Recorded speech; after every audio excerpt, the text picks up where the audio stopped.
and also your guardian, because I have to make sure that you're safe. So in the case of a medical emergency and you need my assistance, you are going to get my attention if you're in the middle or the last trailer by using your yellow emergency strips above your head. So go ahead and take a look up, find them. You can press either one, push and hold, it'll send a solid tone to me. I'll come back and assist you. But if you happen to drop personal items out of the tram, they are important, but they're not an emergency. All of you are just going to remember where your items have dropped. You're going to let me know at the end of the tour, but you want to try to remember more than it was next to a brown animal with horns, because we got a lot of those out there. Now you're going to let us know, and we're going to send someone out at a later time to get the items, and they'll probably get sent up to Park Base, and you can retrieve them from at the top of the park. Now those of you that are up front with me, I didn't ask you to look up, but you did anyway. And it's fine, because you didn't find your emergency strips, because you don't have any. You're actually going to wave to me in my rearview mirror, tap on the glass right behind me, or you can ask the guest in the middle trailer to press that emergency strip. I'll come back. Now we're all going to make sure we stay seated while the tram is in motion. Once we come to a stop, you can stand up, take pictures. But once you start moving again, that's your cue to take your seats once again. Now I'm looking for all the wildlife. When it rains, a lot of these animals don't really like it too much, but wildlife like our southern white rhinos, they get a little excited because they love the mud. But I think it's super cute that they decided to utilize that shade structure, and I want you to take a picture because you do not see them using that shade structure very often, which is specifically for them. Now these are two female southern white rhinos, and I really wish I knew how to identify them better, because all of our female southern white rhinos, even our male, they all have names and different personalities, and you really get to know them. And you can actually learn how to identify them by looking at the wrinkles in their body, how they like to maintain their horns. Some of them like them really long, some of them like them shorter, some of them are curled like a lobster claw, and it's really neat when you get to find all these differences. Now these females are always going to have companionship of other females for their entire lives, and that is going to provide them with safety and strength in number, helping them to protect themselves as well as their offspring. Now we also have our beautiful flamingos on the right-hand side, and you'll also always find them in a large flock that is known as a flamboyance, which is also providing them with safety in number because it gives them lots of extra eyes to be able to look out for each other. Their flocks or flamboyances can be as large as 1,000 or more birds. Now because of how social they are in African culture, and I want you to understand when I say African culture, there is thousands of different ethnic backgrounds. About one. But in some of these African cultures, the flamingos can represent community, unity, as well as fertility. Now here at our park, we do support community and unity as well. We are one of the two front doors that makes up the San Diego Zoo Wildlife Alliance, and together we do have a vision of creating a world where all life thrives. Now the two front doors is located here at the San Diego Zoo Safari Park is one door, and the San Diego Zoo downtown is our second door. And together we are hoping to create a world where all life thrives. Now in our park we have over 3,000 animals, and that is just our park alone. The San Diego Zoo actually has more animals than we do, but we focus more on large livestock animals because of the large amount of space that we have here. Now we have over 65 different species. We also have about 1 million lambs. That's covering our 1,800 acres of land. Now, we are an accredited zoological facility as well as an accredited botanical garden, but look over on the left-hand side. We have our committee, and the committee is what you call a flock of vultures when they're just hanging out together. It looks like we've got our Cape vultures and Western Rufell's vultures hanging out. Now, if those vultures were eating, we would call them a wake, W-A-K-E. And if those vultures were flying in the sky in a circular formation, you call them a kettle. Now that circular formation, when they're flying in that circle, that behavior is known as kettling.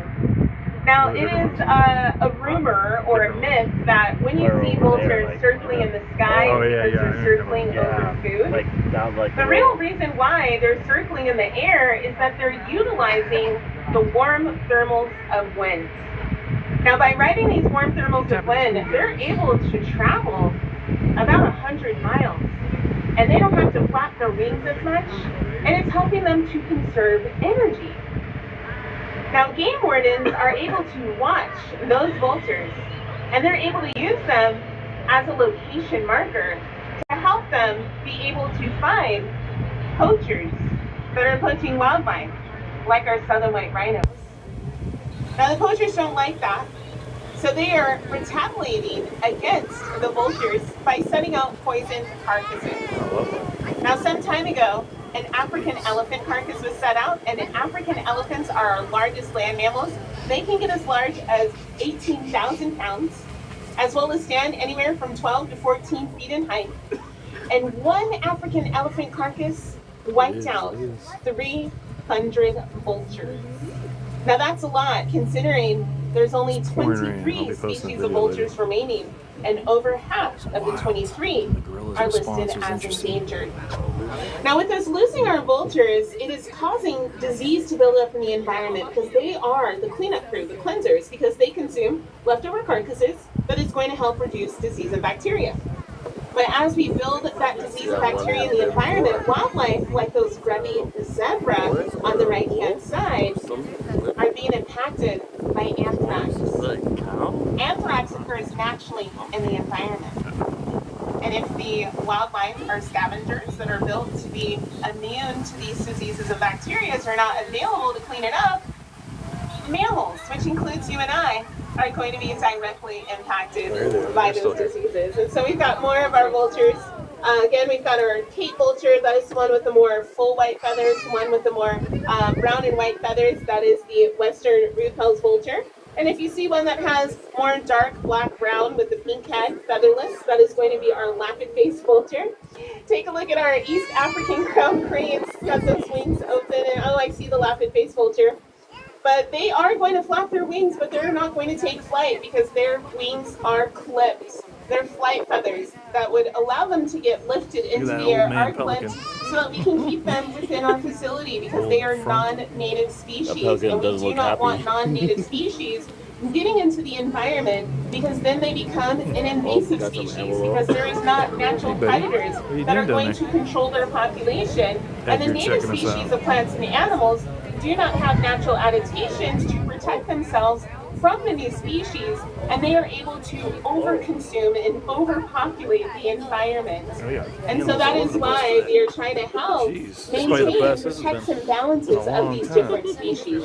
We don't want too many of one species, we don't want too little of those species, because every single species is doing their own special part, as well as doing the same job, because collectively we can all help each other. When you guys take a look on the left-hand side, look, look, look.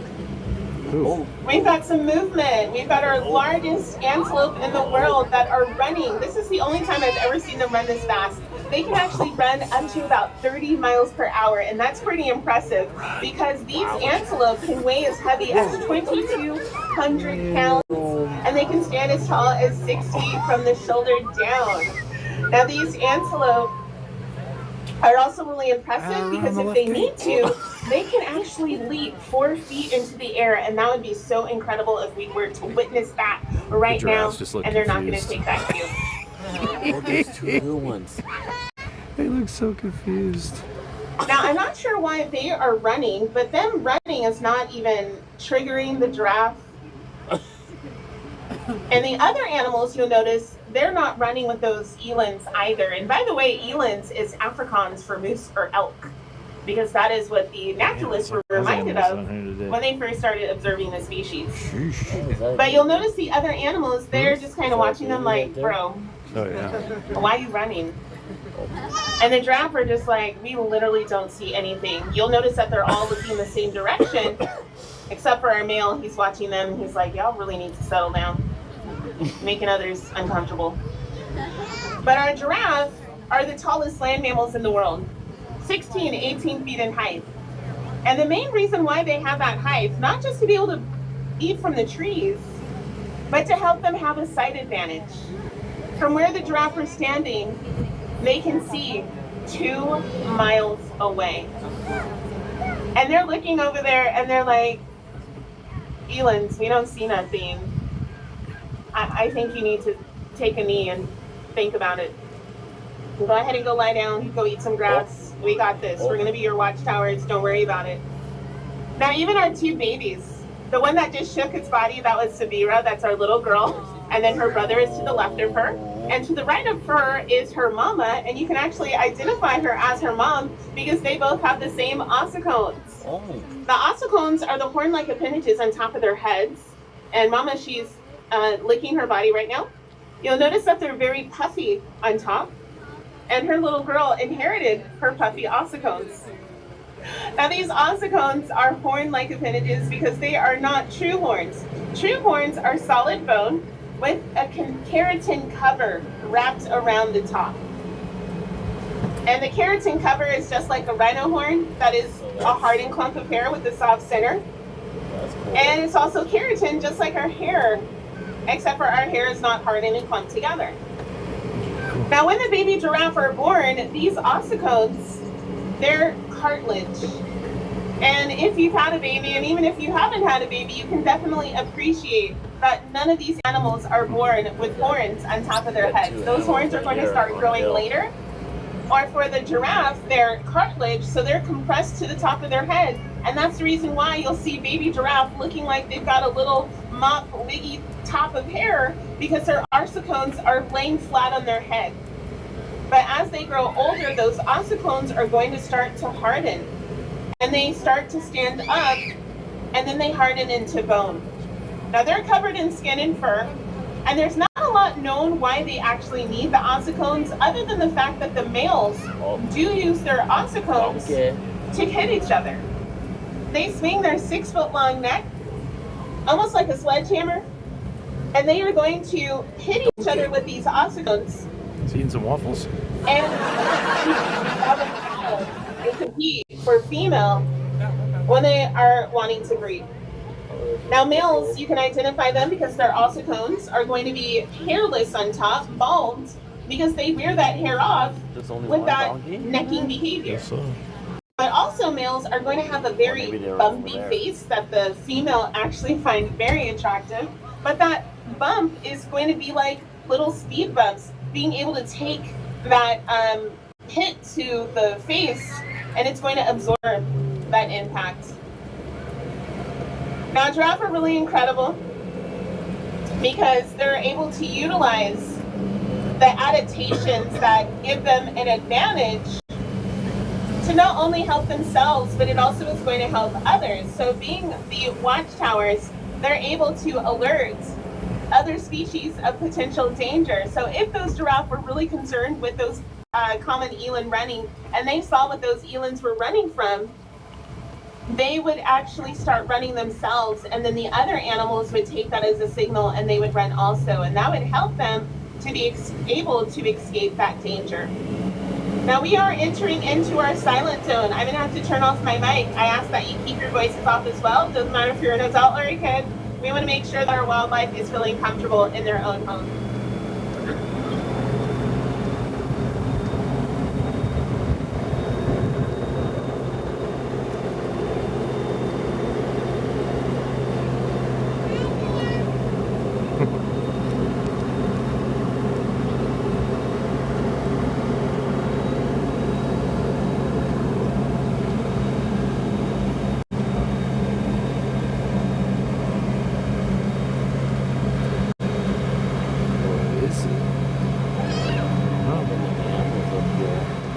They all ran to the other side. Where's the buffalo and what? A buffalo? Yeah. Oh, water buffalo.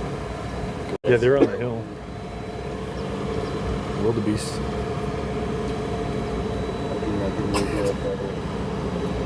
She's here. Thank you for the little Steven. All right, they're running friends, too. thank you so much for making adjustments to your behavior to be able to help the wildlife within our facilities to be able to get acclimated or get used to their surroundings. And it's very natural to need to make adjustments to your behavior to be able to help others. It happens out in the wild just like it should be happening in our everyday lives. Making adjustments doesn't necessarily mean that it's going to inconvenience you at all. And then sometimes you can kind of determine what is the inconvenience. Is it minor? Or is it going to be significant? Or is it something that, you know what, it's fine, I can deal with it. But no one's asking you to inconvenience yourself when you are reducing your use of energy. Reducing your use of energy is going to benefit the environment because you're reducing your carbon emission usage or And you are going to be able to reduce the impact of global warming and climate change. Now, environments like the Savannah, as well as here in the state of California, we're getting a lot less rainfall.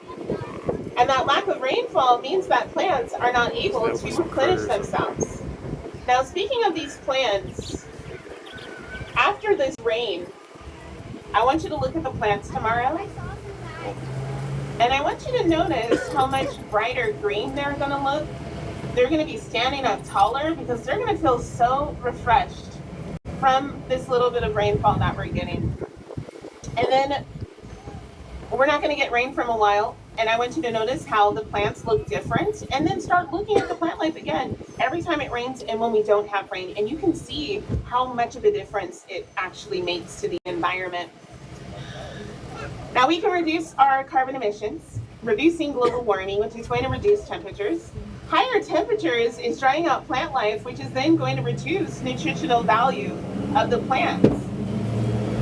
It also is going to increase invasive plant species. Someone in the 70s had a great idea, which wasn't so great, to take prickly pear cactus, which is naturally out in the state of California, but it's not native to Africa.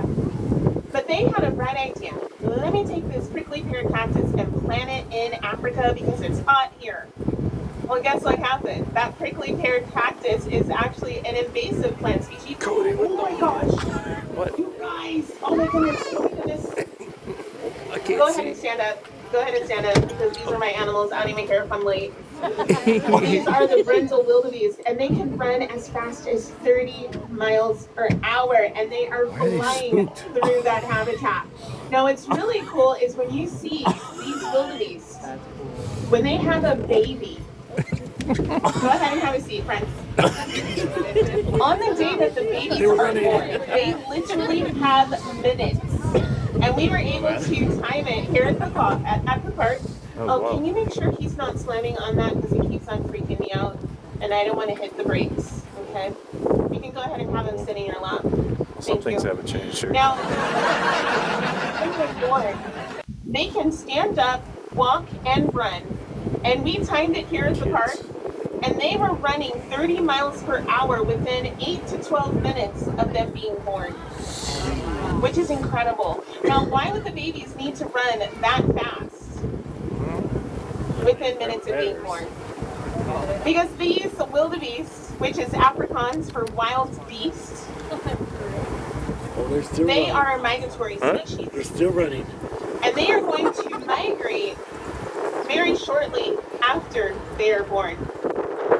Now, 25,000+ mothers are going to synchronize their births. And within a 3-week birthing period, you're going to have 25,000+ babies They have no need to being run. born. There's no predators here. Now they're basically overwhelming the ecosystem with these babies, which is going to overwhelm the predators, and more of these Yes, we babies head to are going to be Elephant able to Valley right survive. after this. Now the wildebeest migrating through the environment is a supportive behavior because they are going to clear up a lot of overgrowth, just like our giraffe. If you look at the trees on the left-hand side, you'll notice that they look like an umbrella or a canopy, and that's because the giraffe are ecological engineers, and they help shape the environment that they're in by simply browsing from those trees, which is then going to help clear up the overgrowth, helping to get sunlight down to the lower lying vegetation so that wildlife like our southern white rhinos can then be the lawnmowers, and they're able to clear up overgrowth and also create fire breaks, which is helping keep the environment safe by controlling wildfires, so that wildlife like our grubby zebras are then able to graze and use their incisors to trim off the top tail portion of grass, which is then going to make the grass edible for other species like our wildebeest that consume so much vegetation that they're actually able to help make room for trees to grow. Do you see how I connected every single one of those animals? And every single one of those animals look different. They're different species. But guess what? They don't care. They don't focus on their differences. They focus on the big picture, and that is surviving.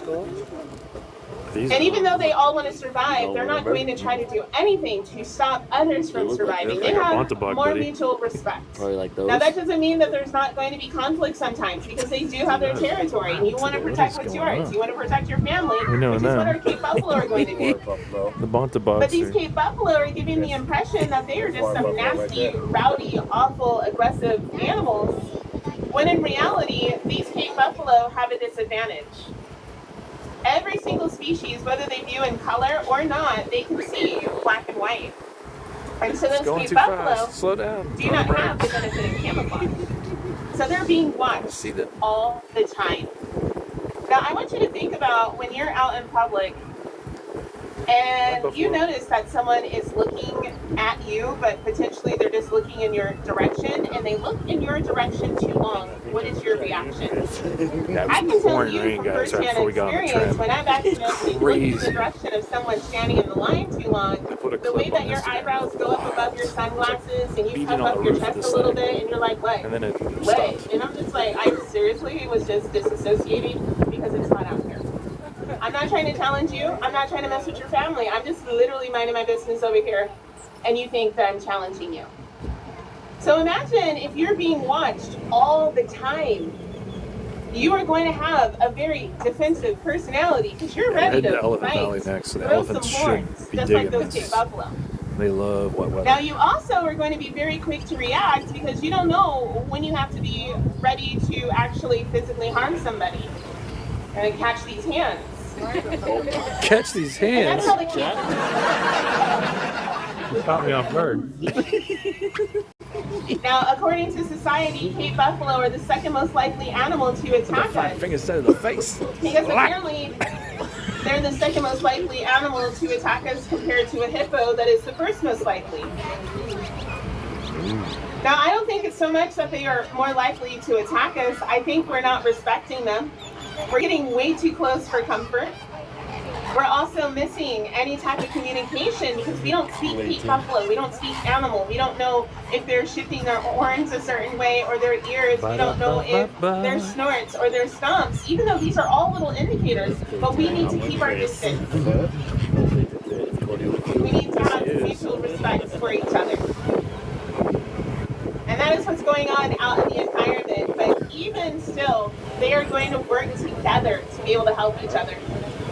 Now we made our way back into our East African habitat, our southern white rhino ladies. I don't know if these are the same two that were underneath the shade, but we've got our two ladies here. And then we've got a couple more ladies towards the front of the tram. Always going to have these ladies together because they, again, have safety in number, but they also are going to have the ability to hormonally trigger each other into their estrus cycle. They want to go into that estrus together so they potentially can get pregnant together so that they're able to give birth around the same time. And then they're going to have each other as well as other female aunties to be able to help take care of all of these babies. It reminded me of when I lived in Japan with my small daughter. I was a first-time mom with a bunch of other first-time mamas, and we bonded because we didn't have our families to be able to help us to be able to take care of these little ones that we had no idea what we were doing. It reminds me of the stroller clubs that I used to be a part of with all of our little strollers, and we're walking really fast through SeaWorld to be able to care for our babies. Now this handsome man right here, East African. Oh, look at this. He'll be 6 years old in July. I want you to look at his ossicones. You'll notice that they don't really have hair on top of them, but you'll also notice that they're in a V shape. This is only for Nicholas. Nicholas has a V shape in his horns. I don't know why. But all of the others, you'll notice that they're more straight up and down. They look like an H. Now these are his three babies. It's two little girls and a boy. We have Amara, oh my goodness, Tattoo, and Baraka, baby boy. Oh my god. And Nicholas was chosen So specifically cute. to be And why are we flying by? the best genetic partner to It's like Jurassic Park. What is it? Let me go back. Wait. If you're breeding, you'll be able to help increase the population. Stop, drop, and roll. Because we have a hope that one day we'll be able to help reintroduce the wildlife back into their native home, and we've been successful with reintroducing over 14,000 animals in counting. It's like, okay, well, you can pay for an upgrade.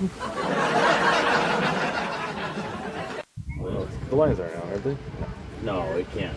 They're still sleeping. All right, well, we'll go. When we walk up to the elephants, we'll go the back way and take a peek. We should be able to see a lot of the animals. From Now, I want to thank all of you police. for visiting our park, hanging in there with all this rain. Well, I guess it wasn't a lot, but still, it's We have sunny to in go to the California, elephants. you know Go what I for mean. it. But I do want to appreciate you because you just visiting, you are supporting our facility, you're making all of this possible.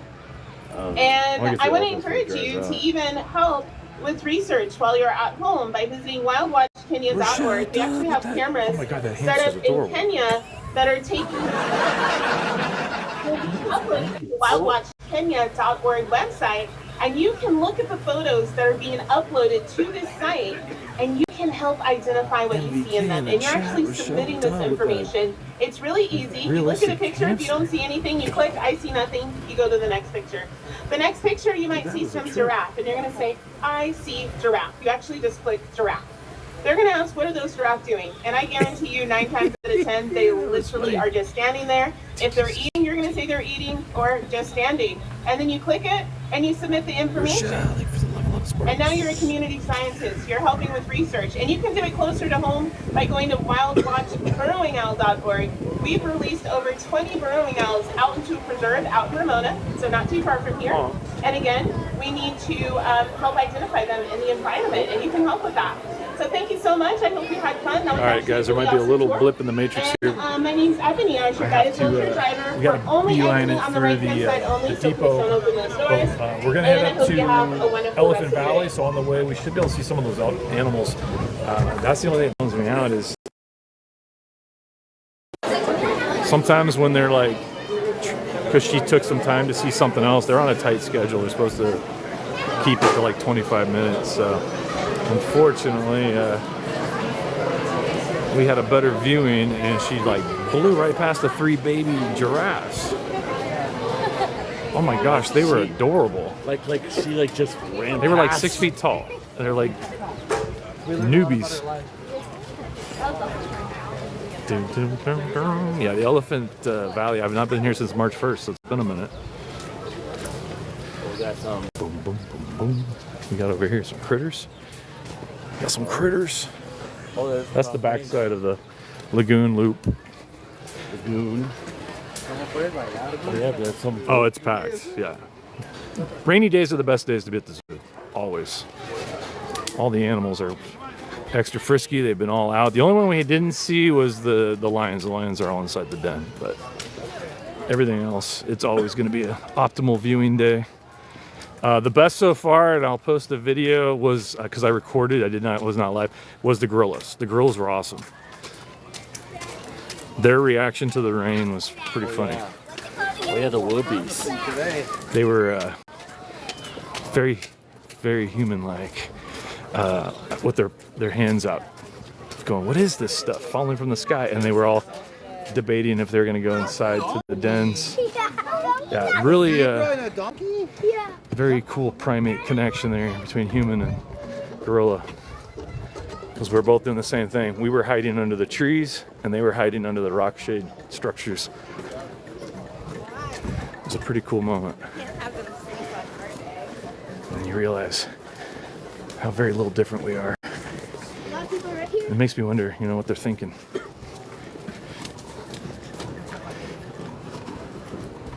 Other than, what is this wet stuff? Especially Jessica, she was not having it. And one of the funniest clips, I missed it. She put both her hands out and was like, ugh. We were laughing so hard, and I was like, man, that would have been a really funny clip. And then she kind of did some other silly stuff, which I did record, but that was pretty funny. So very, very, I highly encourage, if rain isn't forecast and you're planning on going to the zoo, take a trip. You won't be disappointed. All the lions are inside. We knew that already. Big Bo has been officially intertwined with the 3 ladies, taking the pride. Had a little rough couple of first steps, but that is to be expected. We saw that if you guys were on my live while we were in Phoenix. The Phoenix Zoo had just introduced the male to the female, and she actually was bleeding, and they were just like, totally normal. It's part of their acclimation process of, you know, getting to know one another. Oh, it's a different app. Males do get aggressive, and they are hoping, I think, they were part of an SSP there, so I imagine they would allow them to breed. It was really interesting because she didn't seem very phased, but there were a lot of onlookers that were next to me. They were like, "Oh my God, she's bleeding!" And like, they were like freaking out about it. And they're like, "No, it's totally normal." They had to keep her out, calm everybody down.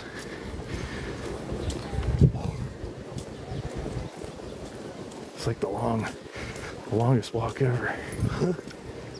So this walk is like a mile. Dude. Well, like you said, you can, like, this is the biggest zoo, like, ever, like, Oh, it's huge. in the San Diego Zoo, like, Clayton says hi, buddy. hey, Clayton. Oh man. Is it raining where you guys are today? This was wild though. When you see like I said, I posted one little clip on Instagram, but I'll post more with the gorilla clips. It just like came out of nowhere. It was kind of like this, just partially blue skies, some clouds, and then out of nowhere it just started pouring. Okay, yeah, we got rhino action up here.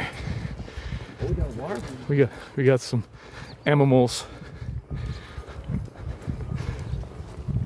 Now, if you've never been over here and you think you can only see these animals from the tram, they do have little vista viewing points, kind of like where Zach's at right here. So you can come out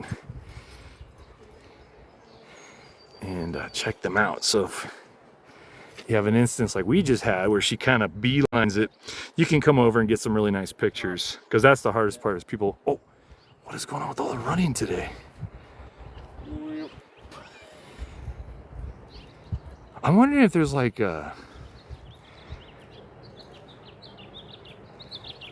coyotes or just something that spooked one of the animals, and that led to all the rest of the animals getting spooked. Because I have never seen so many animals running.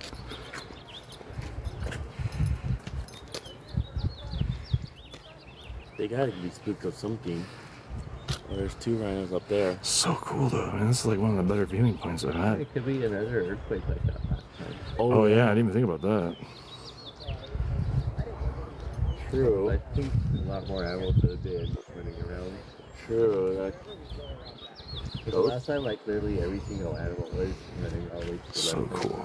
Those 2 rhinos are not, they're staying still way up there. Not even phased.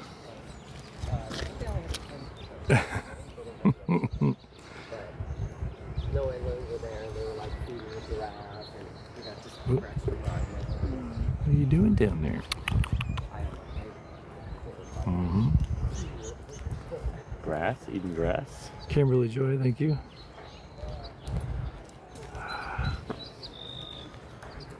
That's so cool.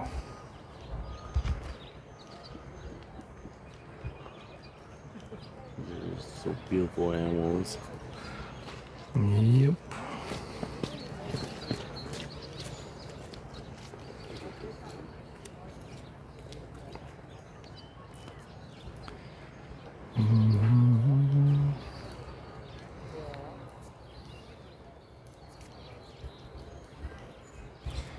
Just munching on some grass. What a vibe. It's so peaceful over here. Let's see one. Alright, let's see. Got the roaring snores. I'd be interested to see how well these hold up in a really big storm. They have like the dual layer, so they definitely have protection, but I'm more worried about the grounds. Like, not these guys because they're on a deck, but up top. Like, do they flood? These are like the luxury, almost like cabins. I'm hoping to try to do that sometime this year, maybe towards the fall. Oh, there's some cattle. There's some cattle way up there. The longhorns? The longhorns? Right. Oh yeah. Oh yeah, they moved them. way up there. They put the longhorns over there. I was wondering because we had those other animals that Cody pointed out look like bonobos where these guys used to be. So they flipped them. They rotated. The longhorns are now way on the other side. That's interesting. Up top. This is really cool. It's like so chill. So why they moved those over here and put those over there? I don't know. All right. Very cool, man. Perfect day. Like I said, this has been like optimal viewing. That is the best tram ride I've been on in probably like 10 years. Every time I come, I feel like we don't see any animals. In fact, the last time I told myself, I'm like, I'm not streaming that ever again because there's nothing going on. Today was wild. We had animals running. The lady was very informative. Lots of great close-ups, and of course, our finishing off with the giraffes, literally right there. Plus they were That was everywhere cool. too. What are you doing down there, Bubba? The southern white rhino is one of 3 animals pivotal to the San Diego Zoo Wildlife Alliance,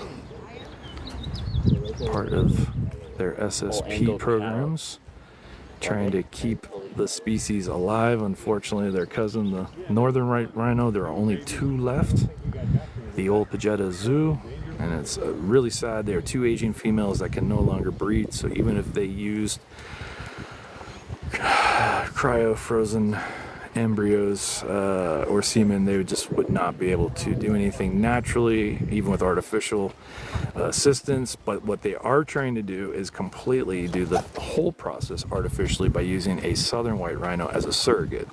So thankfully in the frozen zoo, they have the egg and male parts, the male contribution, and they can use those. They've had one trial, and unfortunately the project it was a success but not a success, because what ended up happening was that southern white rhino actually contracted some kind of viral disease and passed. But the nice and reassuring part is during the necropsy they found that the fetus inside was developing on schedule and fully developed. So though unfortunately a sad situation, it just gives a lot of hope for the future that though it might be artificially created, there is a very good chance that we will see the northern white rhino resurrect once again. So huge accolades to the San Diego Zoo, the old Pajetta Wildlife Preserve over in Africa, protecting those last 2 aging rhinos, and maybe our future we'll get to see them again. Not naturally, but at least to some degree. The sad thing was they were hunted for their horns, and that's it. It's a very sad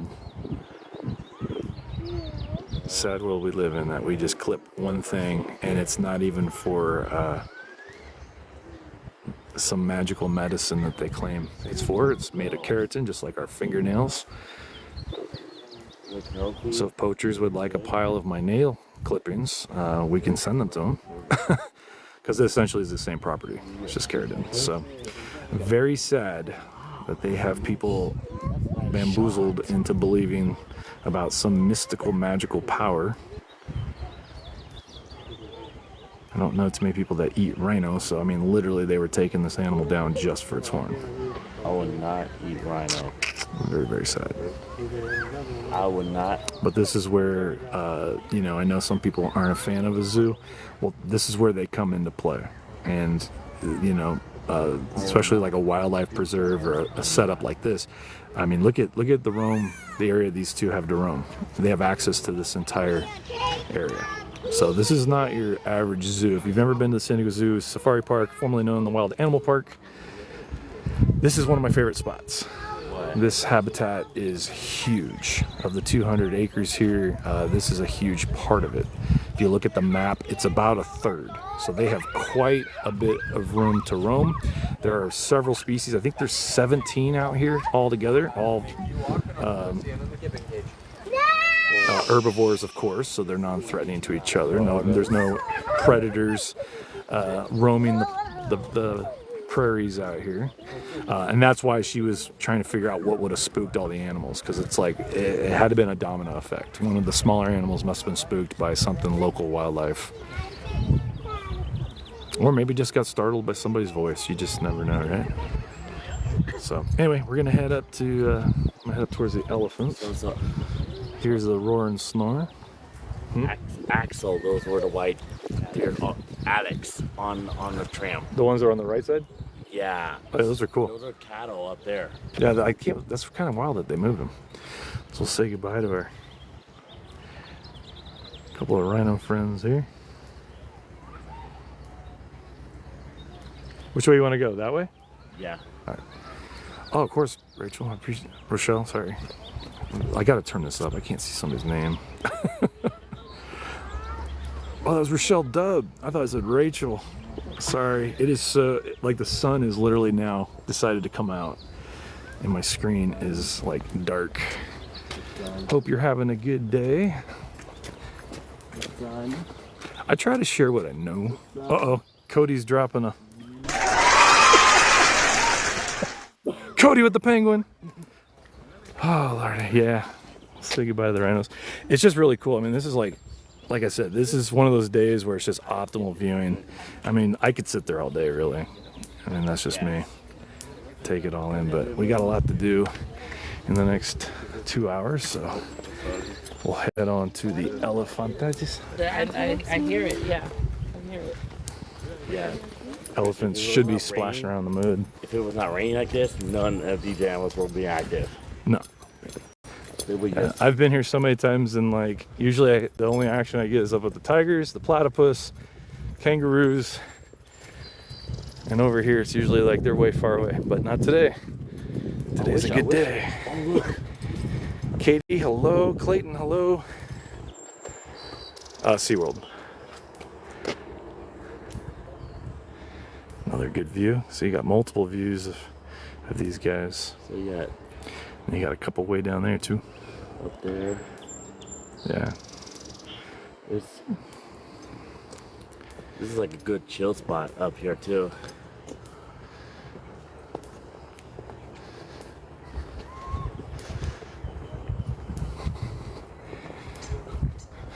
We got some antelope right there.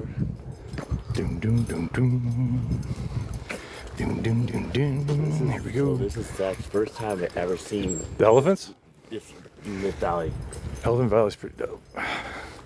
These are the tents I was worried about, because I'm like, dude, are they gonna get soaked? Yeah, because they're all on the ground. So if it ever, like, because it was pouring really good, so can you imagine being inside there and all of a sudden water just starts flooding in? You're like, oops.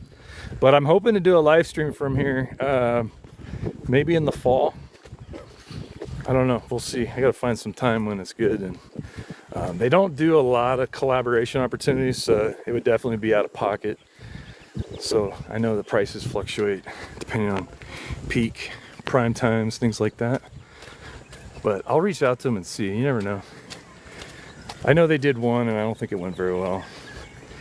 The girl that did it, her reach wasn't like probably what they were hoping for, and her audience probably wasn't about the zoos. That's the thing that always cracks me up sometimes, is like, you got to know your audience. You know, that'd be like me doing like makeup tutorials or something. You know, it's just like your audience that you've been fed to, they're gonna be like, what is this? Especially if she has like a bunch of anti-cap or anti-zoo folks in her, the followers, they're gonna be like, ooh, what are you doing? And I see that a lot. I just saw that recently, somebody that did a video of SeaWorld. So, you know, different strokes for different folks, and it's all about knowing your audience. Woo, holy people, what is happening here? Why, we're stacking them like flapjacks. Oh, they're covered in mud. They're covered in mud. Oh, they're in the water. In the water. And they play, they'll be there for a half hour. They'll be there, because they were on that side. Oh. Yeah. Oh. Then they get out and they roll in the mud, and then they get back in. I've been doing this for 40 minutes.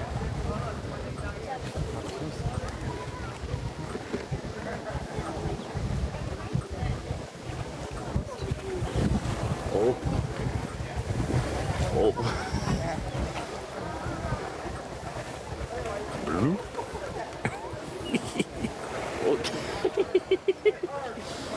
Oh. Oh, great. Oh, great. Oh, someone's got a stick.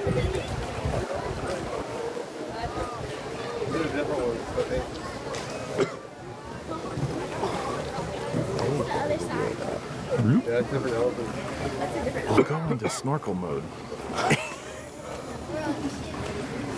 This is so cool. Yeah, little kids. Yeah, you ever been up close and personal? Are they in the water too? Yeah, they're in the water. They're the same one. They came under. They came under? Nice. There's a little passageway. Wow! There's 4 of them. I think they're family. This is the other half of the map. What was that for?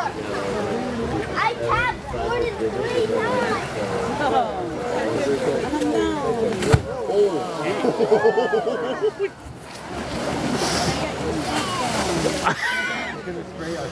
I know. That's Shamu, shamu.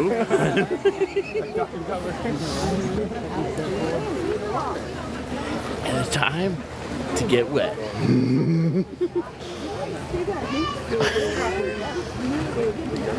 Sledding down the hill.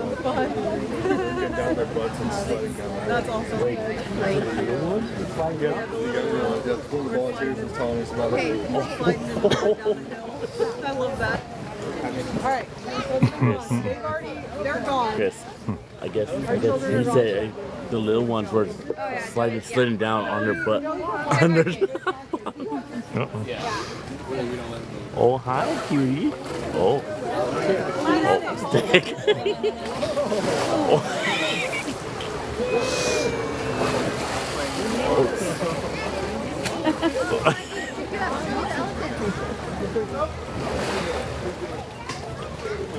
What you doing there? Having fun?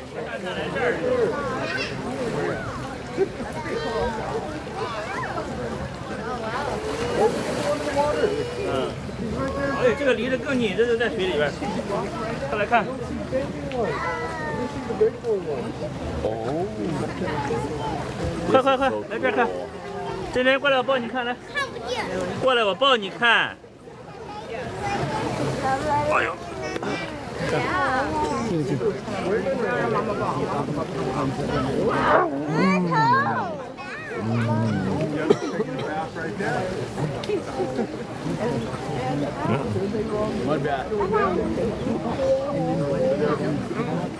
里面躺一个小孩儿，然后还得上医院，还得给小孩他从那个大可乐宝就右边弄坏了吗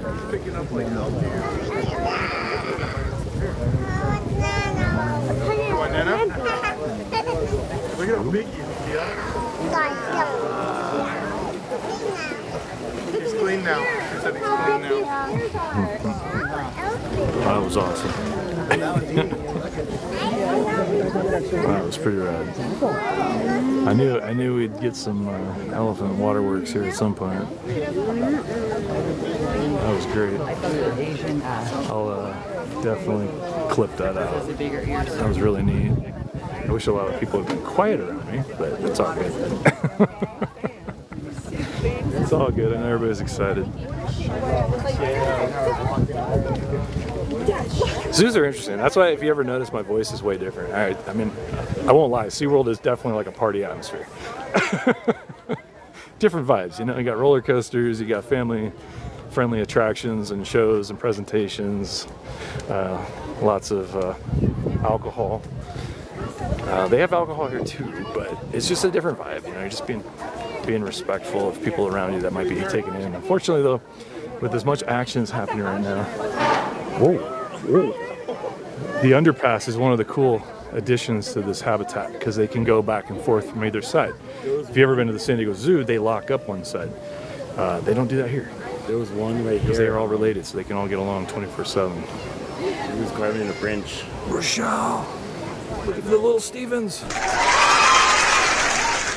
We got a better spot. That was wild. They were like straight up sprinting. MVK in the chat. Rochelle Doug. Oh, this is a big place. I think back there, I think it's 17. Right? Oh, yeah? Yeah. Oh, sweet. This is the one. Uh-oh. We going back in? Whoa.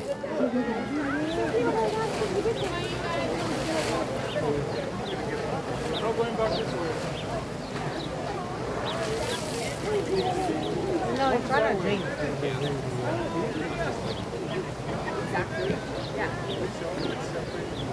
No, there's like a walk that we're walking over that. He's getting dirty. Oh. Let's see if we can see him coming across. Boom, boom, boom. Boom, boom, boom, boom. Elephant crossing.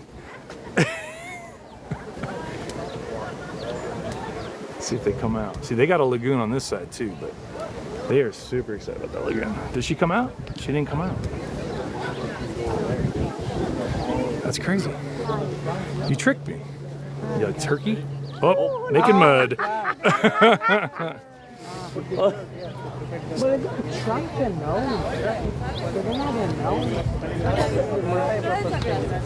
Whoa.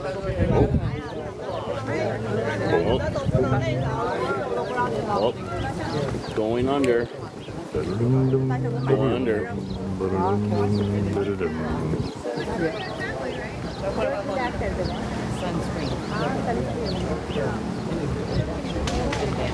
Oh, people throw. Andy F, thank you. I saw them on the way in. Yeah, if you've ever seen Tarzan, this is depicted in that. Like in that, covered themselves in that reddish mud. Two just went on that side. Tarzan the cartoon, Disney cartoon. Two just went on that side. Oh. You coming across? Elephant crossing. Ding, ding, ding, ding. This one over here was snapping branches. That was kind of cool. All right, we'll see. Yeah, this habitat, hands down, my favorite of all time. Anywhere. Like, they did such an amazing job with this. There's so many opportunities, so much enrichment for these animals. It's awesome. They did a fantastic job with this design. Most importantly, we all get an awesome view. And we get to witness it all, you know? Oh. Oh. And excuse me, you are. Uh-oh. It's mud time. Oh. Oh!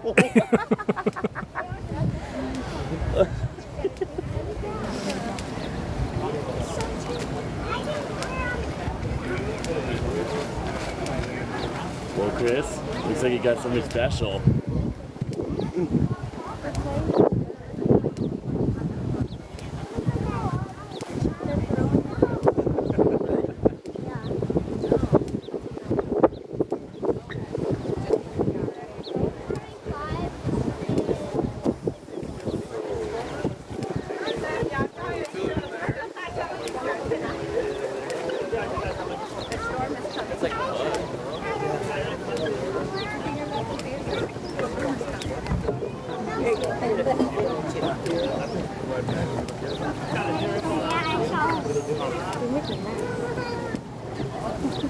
There's not one out there in fact.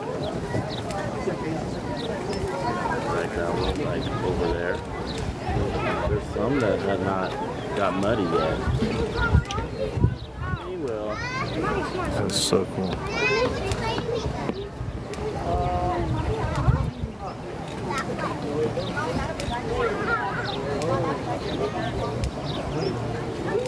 Oh.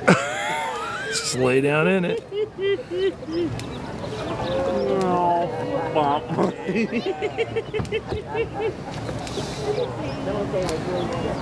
It's incredible. We'll go down to the restaurant here in a minute. You can see the other viewing area from there. It's got to be another great shot too. I mean, there's just so many amazing viewpoints.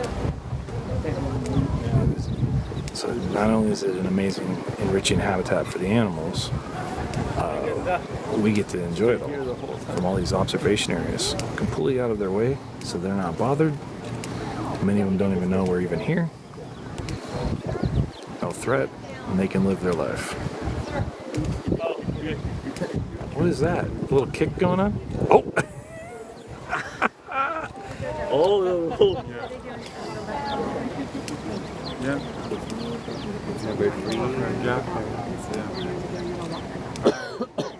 Okay, make it 30. Oh! My God, they're just loving it. Oh no. Level 3 is not gonna go down? This is just...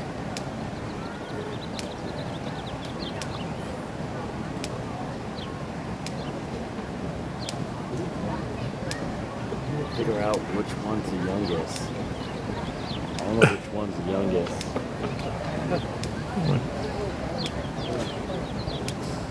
That one? Oh no. That one?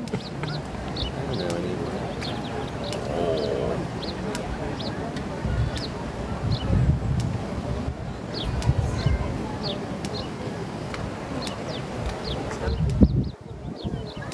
Oh. Womp. She's laying on the mud. Where's Vanessa?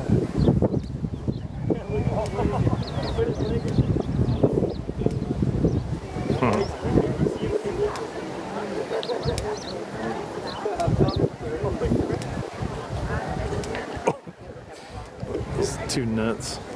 Look, you're missing how the mud is made. Hey, they're laying on the ground. Ew, you're taking a dookie.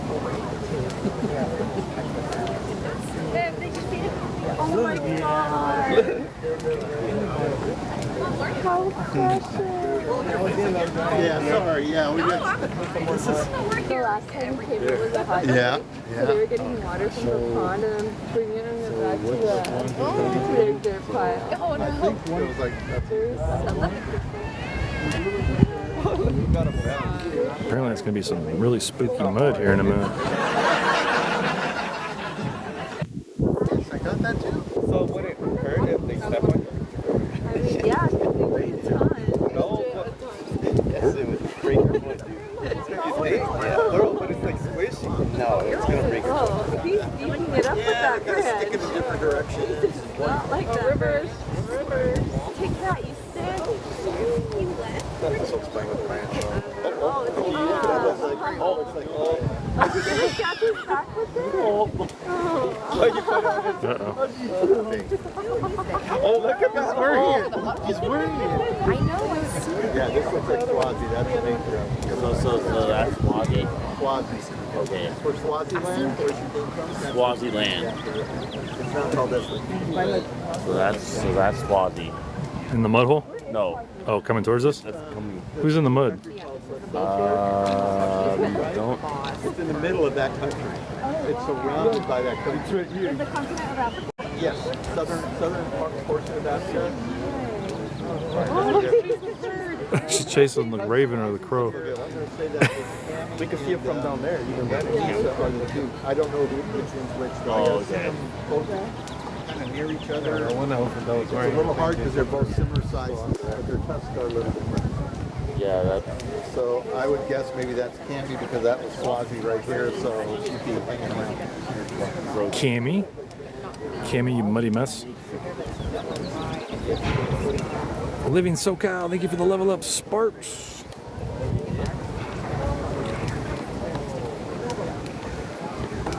Oops, sorry guys. I'm trying to record the other one just in case because my setting's not at the highest quality for today's stream because of the service out in some of these areas. So I'm trying to get some additional B-roll. I will definitely post that though. I mean, if you guys missed it, the water action that happened about 10 minutes ago, incredible. Like, yeah.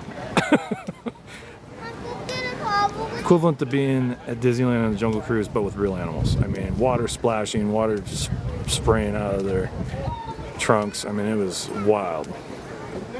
Rolling around in the mud, splashing mud, throwing dirt, making mud, making their natural. This is their version of a sunscreen. Somebody was asking earlier why they do that. This is a 7-year-old. Protects their skin.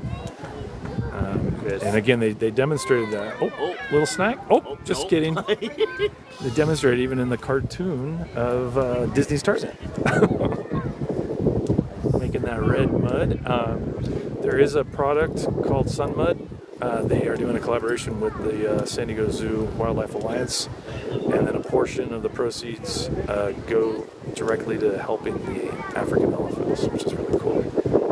But the quality of the product is all natural ingredients that is based on what these guys make. So you're not putting any harsh chemicals on your skin.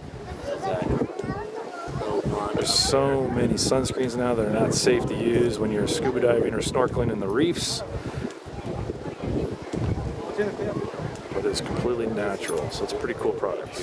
Hoping to get some soon so we can do a test this summer, so I can try to save my face and wear an old leather shoe. Sunscreen would be a huge step in the right direction for me. All those live streams from SeaWorld, not doing myself any favors. I've aged about 10 years, I think, in the last 2 summers.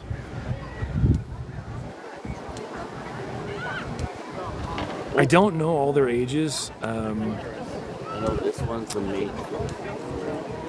Swazi's down here. Oh. We think that is Cammy that's walking away. I don't know what that one. Oh. God, he's really getting into the enrichment down there, which is one of those brushes from a street sweeper, and they love it. They can rub on it, they can get that tactile feel all over their body, kind of like a cat brush for your kitty. Which one? This is a 7-year-old, right? That just came under. Yeah. You've got too much sugar. Yeah. So She's 7. Who's that? Okay. Micaiah. Okay, Micaiah's 7. Mom's up there. Oh, yeah. He's looking for trouble. She still looks young. Uh-oh. They're really active today. Yeah, that's why I love coming on rainy days. It's always the best. By the rock? This guy should just let me pass. Who's that? So who's that? Zuli? Zuli. Wow. Oh, he's got a crush. Oh. Oh.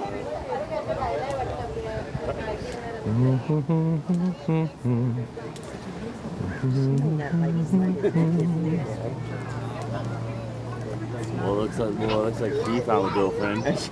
She's like tailing it out of there. So cute. How old is he? They're both 7? Okay. Oh. He's like, I can play in the mud. Look what I can do. Oh, no. What? Oh, look at This is so precious. matriarch right over here, right? Oh, there. Yeah, it is, definitely. It's probably Swazi. That's Swazi? Yeah. Yeah, I think it's Swazi. I'll learn all these in the next, 10 years. And Swazi will keep an eye on them if they start getting out of control flight. She'll get it under control. I'll come out here with my road map, all the names. Trumpets, she'll come over. Oh, she'll come over from there. Yeah, it says that she's telling her that she's... Who's the youngest right now? Actually, Kaya was born after Zulu, because Zulu was born in August and she was born in September, but they have the same dad. Kaya, you said Kylie? Kaya. Kaya. Kaya. Kaya? Micaiah. Aw. And where's the father right now? The father his home zoo is Arizona. Oh, Arizona. But he travels for breeding purposes along with the species survival plan for wherever it looks like a good mating situation. Wow. So he's up and visiting us. I got 2 ladies. Oh. Do you know what? A little Hugh Hefner, huh? probably won't come back. We had a male visit us a year ago. Swazi getting a snack. Oh, moose. Moosey? Oh, moose. Yeah, we've seen him. We've seen him there. Ramusi at the zoo? Yeah. Yeah. The zoo. He was here with us for about 9 months. Oh, really? I didn't know that. Oh. Did he just go back?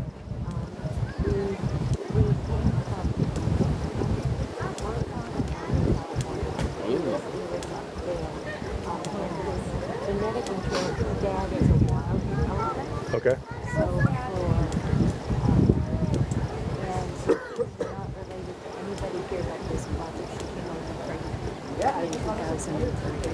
you know which one was his mom? Yes. So So how many resident elephants are here now?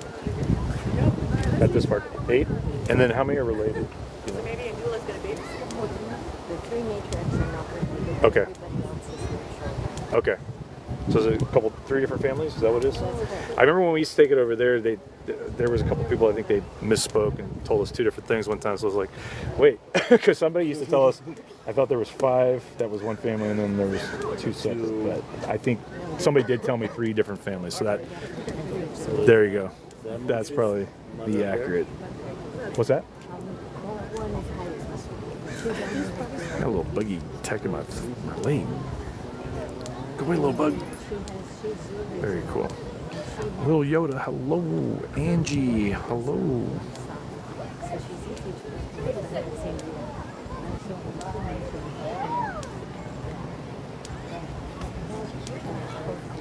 that's Kofi. Like I said, guys, if you get a chance to go to a zoo, the best times to go are going to be on rainy days, always and forever. Especially in a climate like here in San Diego, we don't get a lot of rainy days. So for them, when I say them, I mean all of the different animals throughout the park. It's just kind of a special extra enrichment because we don't get a lot of rain. So when we have a natural occurrence falling from the sky, they're like, hey, what is this? And it creates nice mud pits like we saw them rolling around in.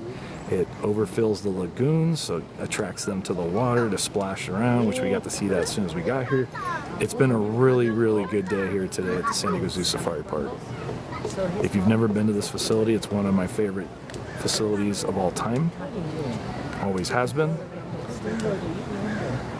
We took the tram a little earlier ago, and you missed out on a very good viewing day. If you are an avid watcher, you know I criticize the newer tram versus the one they used to have here when it was the animal park. But today was a special exception because we saw a lot of animals very close to the tram. What's that? His mama was ran him off. Who? Oh. Got the twig. Why would she do that? It's her own son. Well, because she doesn't want him eating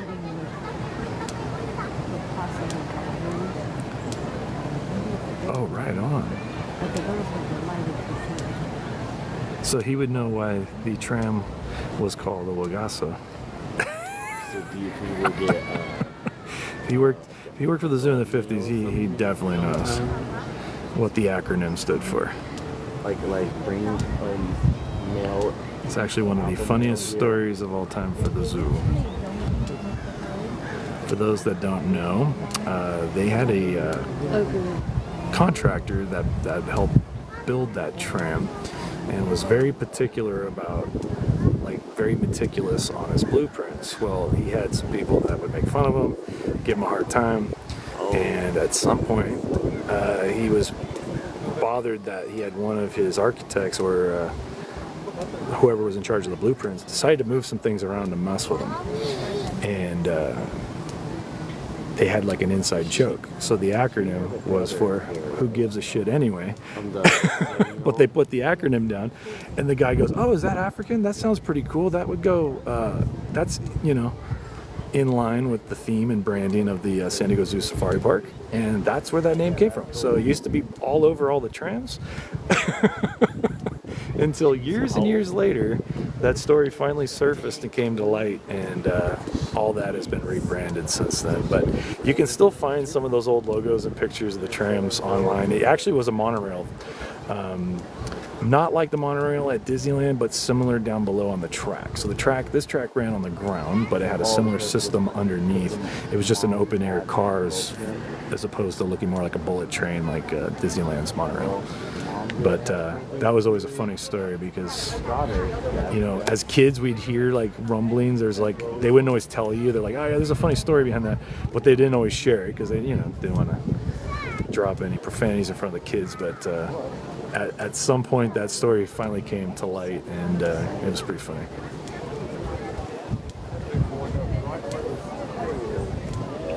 I actually saw somebody wearing a shirt one time. I'm sure they made it themselves, but it had that on there and it spelled it all out. So there was people going, there's no way that's real. And they're like, it's 1,000% real. 1,000% accurate. Good stuff, right? The more you know. Doom, doom, doom, doom. I love hearing like tidbit stories like that. I always think that's funny because, you know, something like with the zoo, you think it's very straightforward, straight-laced, not a whole lot of wild stuff going on. But, you know, when you're in the contractor world, that's a whole different entity. There's actually a book that publicized that whole event that came out, I think in the 90s, and that's kind of when it came to light. And then, oddly enough, a few years afterwards, they changed the whole tram system. Coincidence? I don't know. That's her sister. Right. Right there. And So, then the mom's up there. if you come out to the zoo or the safari park, anybody rocking a red shirt is a volunteer. Anybody wearing a green shirt is an employee. So there's lots of great folks like these folks up here, and she was the one that was doing a lot of the talking. Very knowledgeable. They obviously care about these animals and willing to share information. She'll come over and just start talking with you. Ask them anything you want. They're here for your access.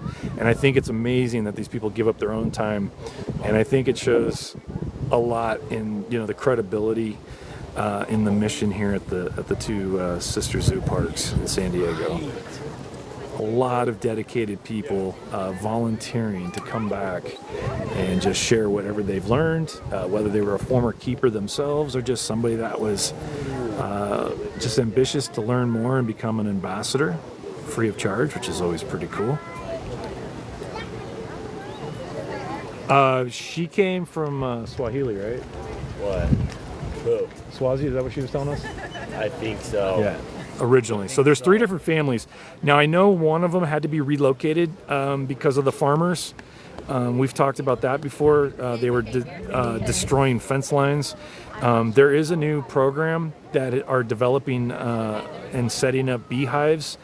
So what was happening with the farmers is that these farmers get enraged in Africa when these elephants storm their farms and destroy the crops, and they knock down all the fences in the doing it. You know, it's just a whole destruction thing. But for the elephants, they're just, you know, living their best life. So unfortunately, what was happening is the farmers were bringing in hunters, and they were poachers, and they were taking some of these elephants down. So there's a company, and there's been a few more since. Elephants are naturally afraid of bees. There's a lot of different theories why this is, but what a company came up with is they install beehives on these fence line perimeters around farms, and they sell it into these guys as, hey, look, you can, you know, render all the honey and make more money, more profit. We're just trying to protect the elephants. They'll come in and install these things. They get donations and contributions to their fund, and they come in, they go to Africa, they meet with these farmers, they install these active beehives throughout the fence line. So as the bees come and go, it's a natural deterrent for the elephants, and the elephants stay away. So it's a win-win for everybody. The farmer makes more money, his fences don't get destroyed, his crops don't get destroyed and eaten by the elephants, and the elephants stay away and keep to their own in their natural wild environment. So I'm a huge advocate for those. I think there's 2. There's one out of Denver, Colorado. And I believe there are 2 new startups, one out of the UK, and I believe there's one in Africa now that is in conjunction with the Old Pajeta Zoo. So I always try to share more information on those when I get it. Denver has been so overwhelmed. I was trying to see if we could like maybe interview them or get a little more information on it. I haven't reached out in a while. I just know when I reached out to them last summer, they were just really busy with their projects. So it's really cool. Great mission. And if you ever see that and have the opportunity to pledge to it, please do, because it could save an elephant's life. I think this is mine and Chris's favorite elephant exhibit. Like, What was that? Number one. Number one exhibit? Yeah. What do you think, Chris? Yeah, hands down. Cody gives his. Cody's endorsing best habitat of all time. I would agree. I fully concur. This is 13 acres. Scattered out on 2 different sides. So underneath me is what they call the elephant crossing. So we're on a bridge. The best part is the elephants don't really even know we're here because all these observation outlooks are all back behind a fence. We're high up. These guys are down below us with all this enrichment, all these cool structures and trees, and their food is hidden, so they have to work for it. So it's not just a big pile of straw or hay just laying on the ground. They have to reach up, and it keeps their minds active and engaged and looking for things. They also have different tactile devices they can rub on, like there's a few of those bristle brushes, as we saw one of the boys playing with. My favorite parts, of course, are the lagoons. As you see, they absolutely love playing in the water and the mud.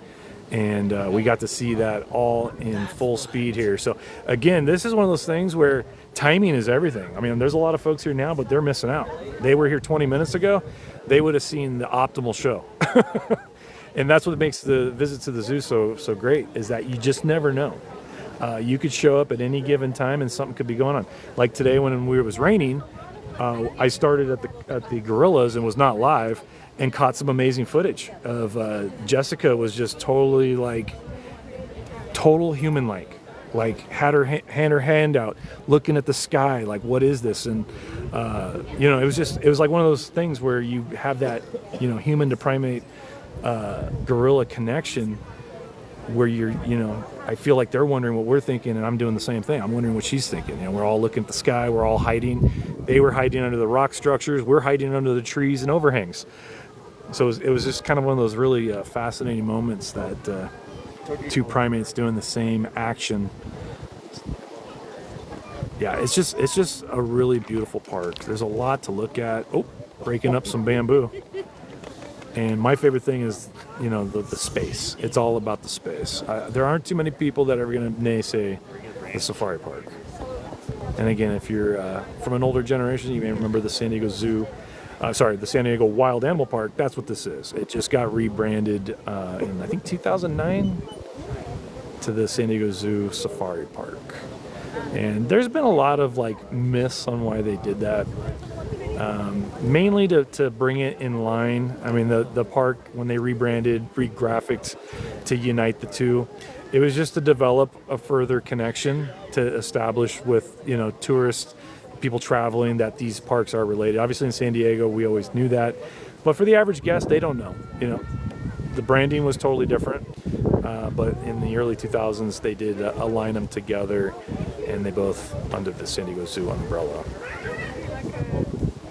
But this park has always been great for the natural habitats, the larger space. The San Diego Zoo has a lot more different species, things and animals that are a lot closer together, great botanical gardens. The safari park, though, has expanded on the botanical gardens in the last 20 years, and there's actually some really neat trails. So if you get a chance, go take the African Lagoon Loop. That's one of my favorite areas. If you've been on my streams before, I used to walk that after I'd get off the tram. There's the Japanese garden up past the tiger and Australian outback areas. You go way up the hill. There's the cactus succulent garden up on the hill by the condors. So they've really reached out. There's the tropical rainforest jungles and the interim part of the park near the amphitheater. Right now they have the butterfly jungle, which is an upcharge because you have to pay for the nectar. But that's a really cool experience. So if you get a chance, it's always great.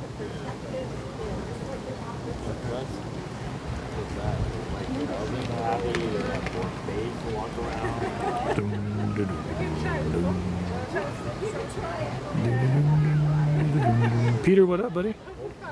Oh, here comes Mom. Where's she at? Oh.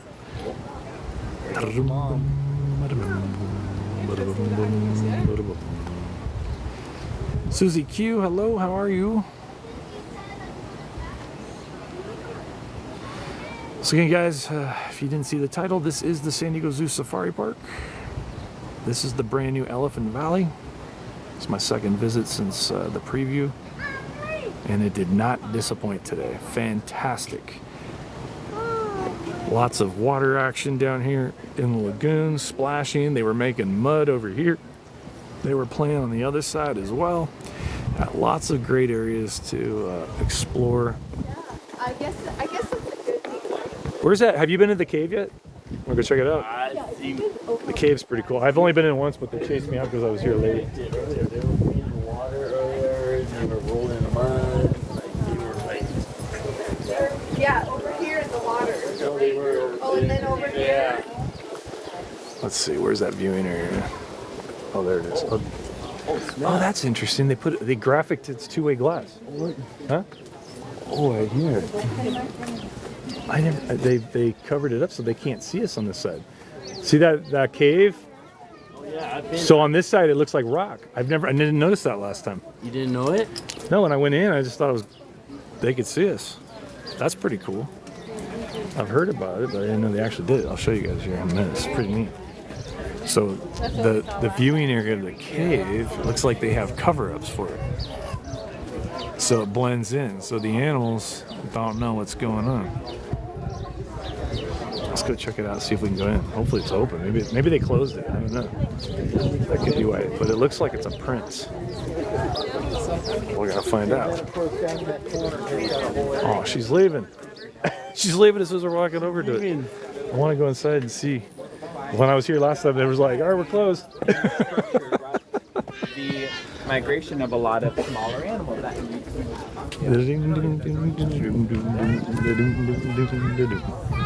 Oh no, the windows are open.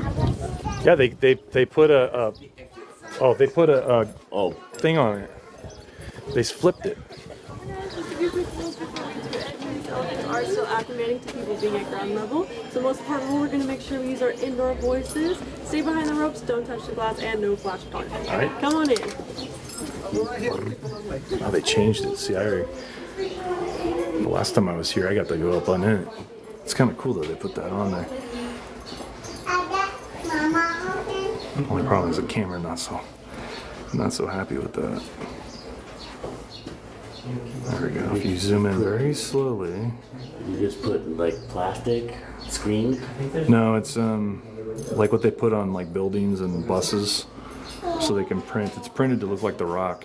This area right now, because of the light coming in, it shows reflection. So we're trying to avoid this window right now. Or you have like a little They've obviously hit it a few times. Light hits on this side of a certain time, your reflection pops up. Pretty wild though, huh? Very cool. That would be cool if an elephant was right here. Well, right now I'm seeing an elephant pooping. Well, that's always fun.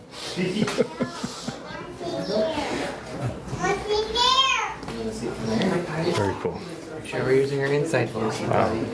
It's all scraped up, man. The tusk must have hit the.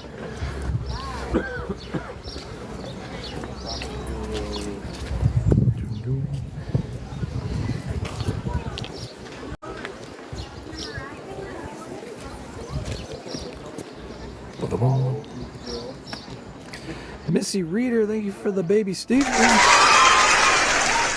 Missy, you missed all the awesome elephant action. We have more.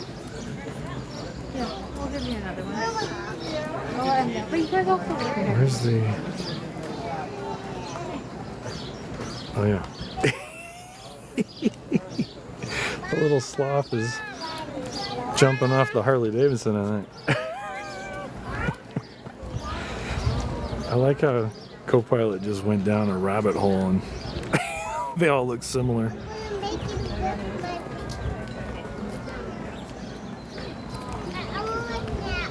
Jackie, hello, how are you?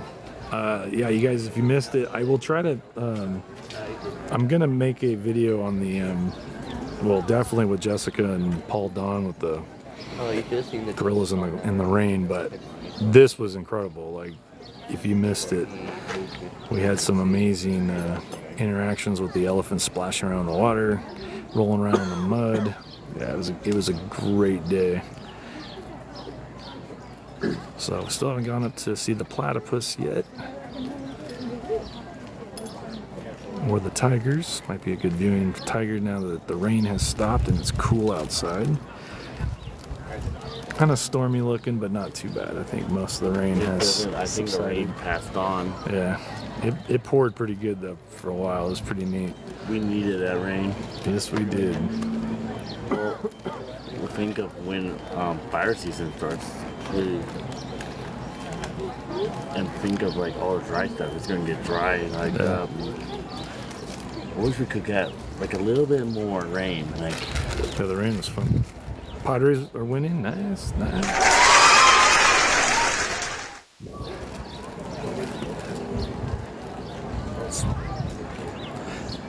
Which way you want to go?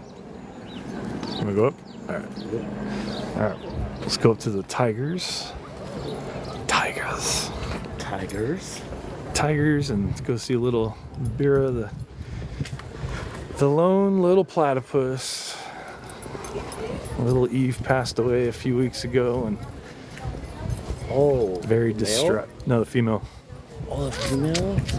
So it's just male. But she was pretty old. She's one of the oldest You can platypus. bottle. What, the elephant trunk? What is that? That seems like a trick. I feel like it's a splash pad. They're like, fill up your bottle, wink.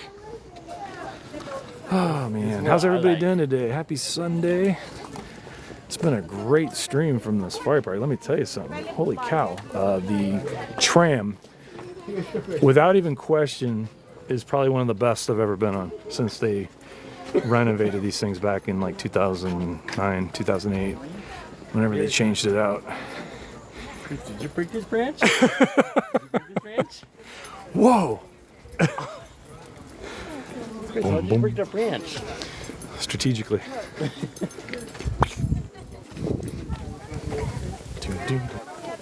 All right, Peter, what's going on tonight? Is it a concert? Oh, you know, Missy, we're just out here breaking branches. One of my favorite things are the faces in these logs. They're on both sides. The first time I only noticed this guy, but there's one over here too. So you got that guy, and then you got that guy. He's like, hi. Too funny. Boom, boom, boom, boom. Doom, doom, doom, doom. Ice capades, that's right. Dizzy on Ice. I saw somebody went. Nice. I'm hoping to go to a goals playoff game. That'd be kind of fun. Especially we sat behind the net on the glass. That was awesome. Holy cow. I had no idea. If you guys didn't know, by the way, I did make it. The night Cody was there, I made it for the third period. He's all, I got an extra ticket. I go, wait, I didn't know that. All right, gotta go. It was awesome. And I go, dude, you didn't tell me your seats were like behind the net. I showed somebody at work all the collisions. He was like, oh, they hit the glass so hard so many times. It was great. You guys sit by the glass before. That was good stuff. Boom, boom, boom, boom. So that was Elephant Valley, and that was pretty nice. Oh, that's where he's seen Wednesday. He's seen by the glass. Oh, sweet. Oh, with that puck that hit the glass. Oh my gosh, I wish I had that video. I don't know why. There's the one thing I didn't record. This puck came at us full speed. Boom, right off the glass. I thought we got shot. I about hit the deck. It left a little like divot and a bunch of ice running down. It was crazy. Crazy thing about hockey pucks is they freeze them. They freeze the pucks to match the temperature of the ice so they don't they put it on the ice box. Get stuck and yeah, they have the ice box. Yeah. So those pucks are like not only are they rock hard, when they freeze them, it's even worse. No, they put them in the freezer and they can. Yeah, it's scary. And then that thing coming at us at 100 miles plus. I think they said some of those slap shots can reach up to about 140 miles an hour. That is scary. Right to the face. Baseball. Oh yeah. it picks up some momentum. What will win, a hockey puck or a baseball? Hockey puck. That's taking all your teeth out. Spooky. Spooky, spooky. All right, ready for some tigers? I am Missy B. Happy Sunday. Missy the elephant action. Oh my God, it was so cool. Actually, there was a brawl between Braves and Angels. Oh, did you go to the Angels game? No. Oh. I was like, wait, did I miss that? No, there was a brawl. That's cool. Soares hit a home run and hockey fights are better though. Actually, lacrosse fights are pretty good. People don't sleep on those hockey fights. I've seen a lot of those. Boom, boom, boom, boom.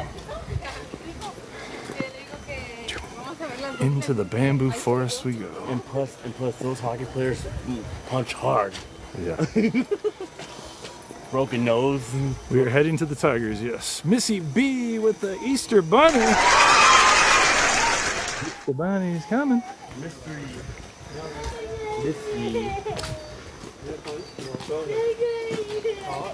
Oh, you still have to change Shauna's. The little bunny flew.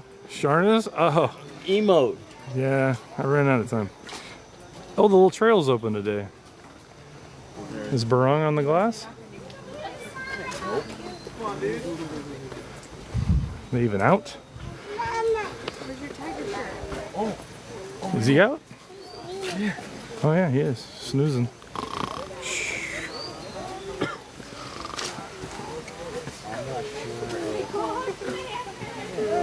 I don't know.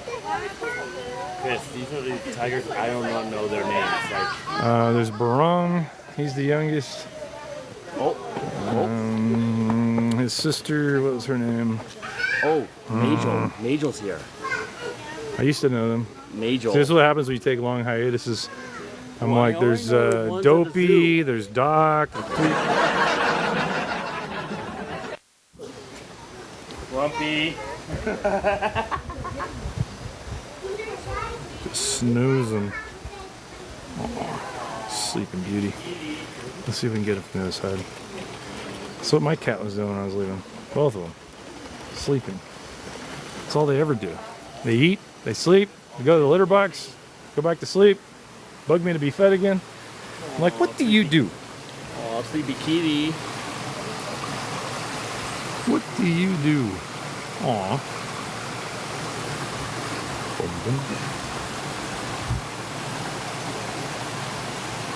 Missy, you have any off-road adventures planned? Oh, look at the hamster. It's a dancing hamster.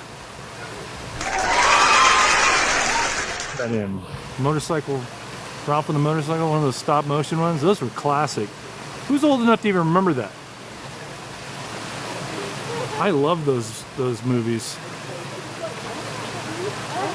I'll never forget. I'm a Turkish hamster. He says something. I'm a golden hamster. There's like 3 of them. There's Runaway Ralph, Mouse on the motorcycle. But the stop motion movies were like wild. Kind of remind me of like witches. Trying for 3 weeks, but hotels. Yeah, everything is like awful. I was trying to book a trip to San Antonio and it is just awful. The last 3 summers I've had no problems. Air flights cheap, hotels cheap. For some reason airfare is like $300 each way. I mean the gas prices are just kicking our butts. Like,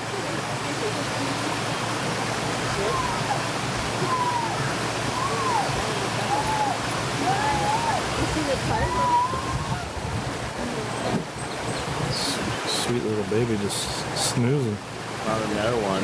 Yeah? He up, sleeping on the glass? He's sleeping on the glass. Yeah, I figured. Right on the glass. On the top of the house. Oh, really? Christy, hello. I've never seen Kirsten Bacon like on live anymore. Does she do live anymore? I think so. I'm not sure. I'm not. Oh, look at a little sleeping beauty over there. And taking 2 cars. Yeah, I hear you. It sucks. It's like they're forcing our hand to buy electric in California, but then they say we can't. We don't have the infrastructure. So make it make sense, people. Living SoCal.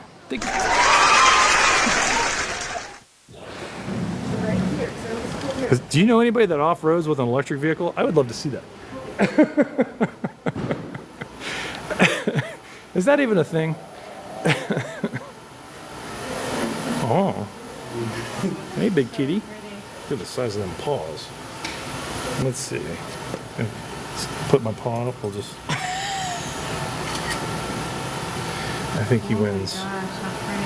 I think he wins. Look at this beautiful, beautiful coot.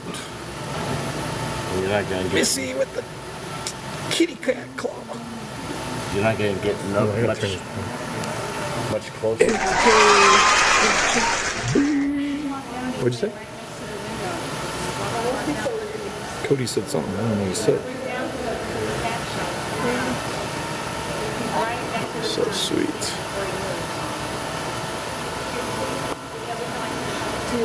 Let's see if I can get it. Try not to block somebody. There we go. Oh, precious baby. Jelly egg for the baby Steven. Baby Steven.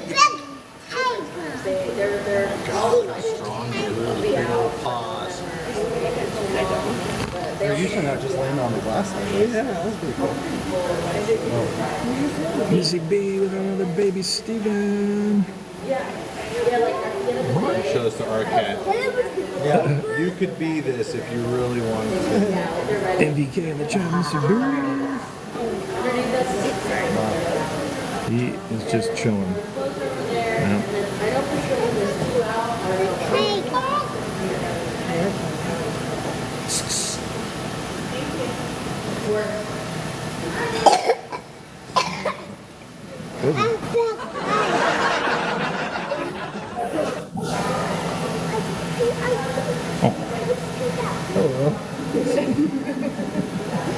Probably thought you were a joke. Get that all the time. Yeah. See the eyes. That's Yeah. that guy's the best. But we're friends. Let me see. Handsome guy. Kid just coughs like all over the glass. Oh, Lordy. Teach him the vampire cough, kids. Can't. Aw. There we go. Look at that little sleeping beauty. Cutie patootie.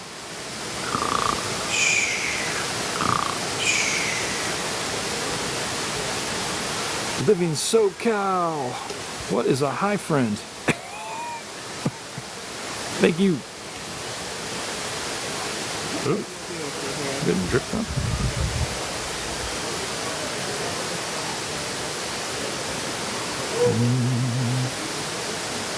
Snoozing. Have to see if Snoozing Newman's out today.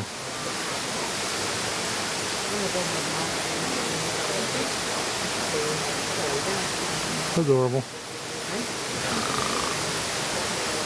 There was one stream last summer, if anybody remembers, I was here and the tiger was chasing something. I don't even know what it was because I couldn't even tell. And he jumped up and literally got up 10, 12 feet on the fence. It scared the crap out of me. I was like, is this where I get attacked? The tiger testing for a weak spot in the fence. Now, I can't tell you of any tales from either zoos here in San Diego of any accidents, but we can all enjoy the backside of water. Woo, woo, woo, woo. So I don't know if we've ever had an animal other than the little red panda a few years ago climbed up a tree. Oh, we got another tiger out and about. Yeah, 3 tigers today. Amira decided that she wanted to go for a climb and was able, the tree trimmers apparently misgauged when the wind blows that some of these bamboo branches could drift over into one of the trees. Red pandas, being as smart as they were, she said, oh cool, another branch to climb, let me climb up. She got way high in the sky and somebody from the sky ride was like, they called the zoo and they're like, I'm on the sky ride and I just happened to see a red panda that's clearly outside of a habitat way up here in the sky in the tree. So they sent a crew out and she actually started climbing down before the zookeepers could get out to try to catch her. So obviously landscaping made some notes and trimmed that tree or the bamboo, so that could not happen again. But that's the only instance I know of in recent years from either of the facilities in San Diego with any animal getting out. But trust me, it crosses my mind. You know, like when I'm up there at night by myself with Ernest, that's spooky because that's a big boy. And uh-oh. Uh-oh. Uh-oh. Who's the mood?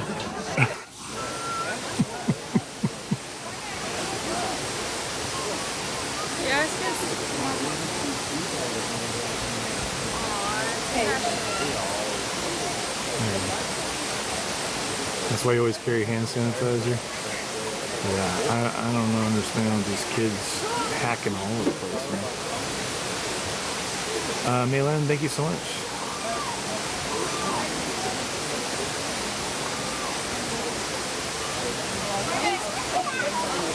Yeah, so when the deer got out, that was the only one that I remember.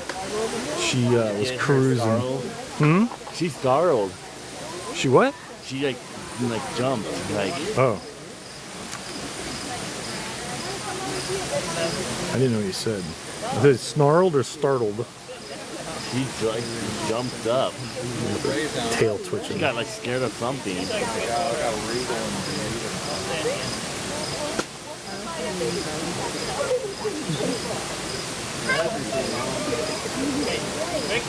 Ooh. I heard another one. Well, all the tigers are out today. I'm surprised. They're not all in the barns hiding out from the weather. This one's like awake. The air tube. Yeah, but I just heard another one on that side. Heard the snarl. Well, like then at the zoo, we only have 2 males. Here we have like males and females. Hope, I don't usually do that kind of stuff. I'm not a fan of people that try to do that. That just messes with the animals. And I know a lot of zookeepers that would be really upset if I did it, of all people. So, like, it's different, like when you're talking to them, like Crikey at the zoo, the laughing kookaburra. Like, that's me talking to them, not trying to mess with them and imitate or have plain sounds. Because you don't know what it does to their psyche, right? I don't want to give them false hope. He's got a friend nearby, or agitate them. In this case, he or she might get defensive. I don't want to give her any anxiety. Cody with the hand heart. In the chat. Hopefully that makes sense.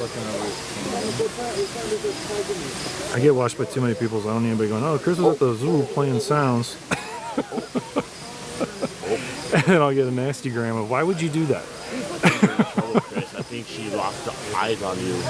I remember when I was at Cincinnati, there was a guy doing that, and a zookeeper actually came over and told him to stop. That was somewhere in the North American habitat, and I don't remember what sound they were playing, but they were trying to get the attention of the animal, and he's like, please don't do that. Like, we don't do that. We don't encourage that.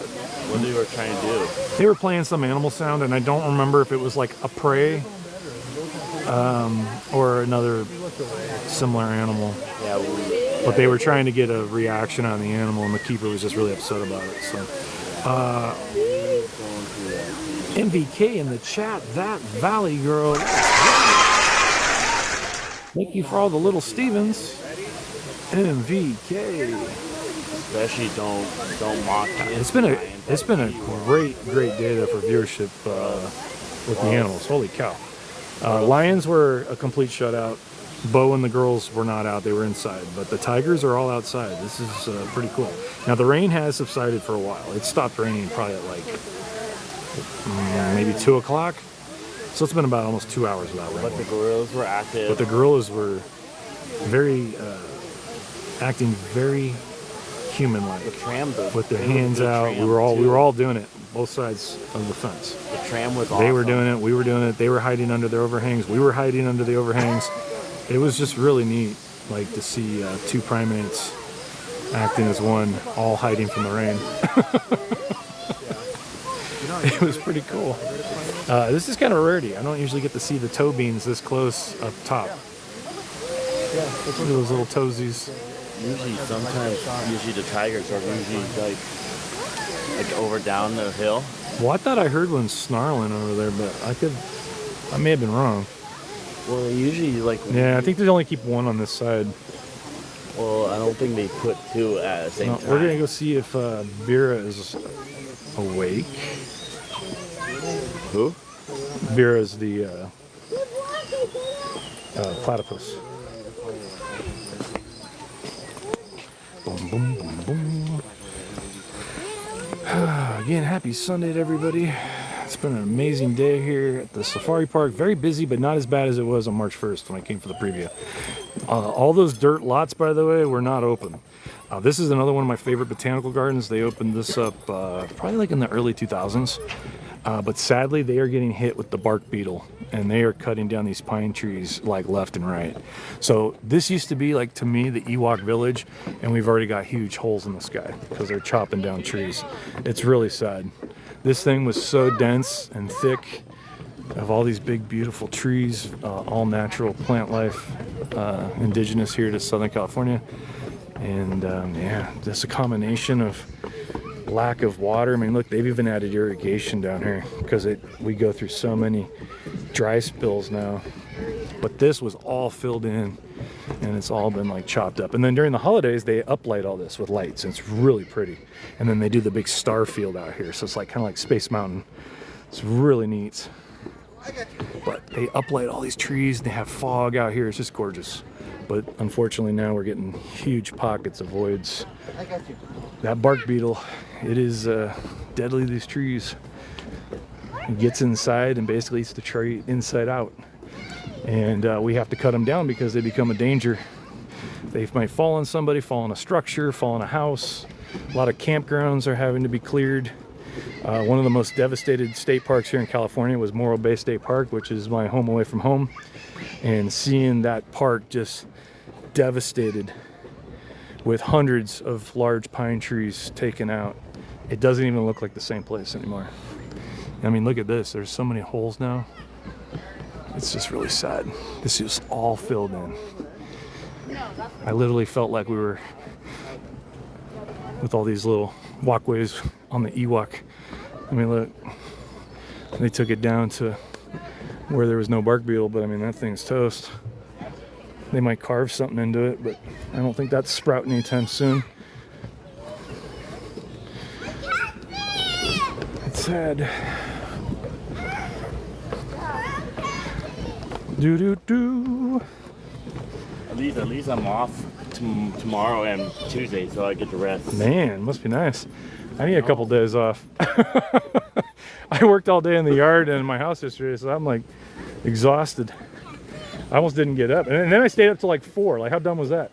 Stay up all night and watch TV and play on my phone. I'm like, well, that was dumb. Should have got a good night's sleep. So when you texted me like, you're on your way yet? I'm like, I'm not even out of bed yet. And you're already pulling in. I'm like barely on my way.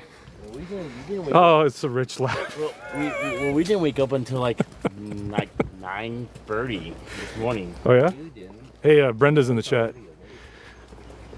What? I said Brenda's in the chat. Brenda? She's rich.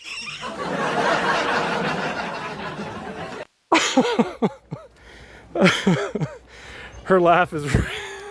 She said, "Hi, Cody." Hi, Brenda. There must be that rich laugh. We all have it. That was the quote of the year. I wish I could see these condors in life. They're up here. Real life. They're up there. Did you forget? No, I meant in the wild. Oh, in the wild, yeah. No, that's like, gonna be tough because there's not too many of them. Well, parrots are probably driving our bald eagle friends bonkers. Listen here, bub. Listen here, bub. Yes? Oh yeah. Hello? It always reminds me of a scary movie too.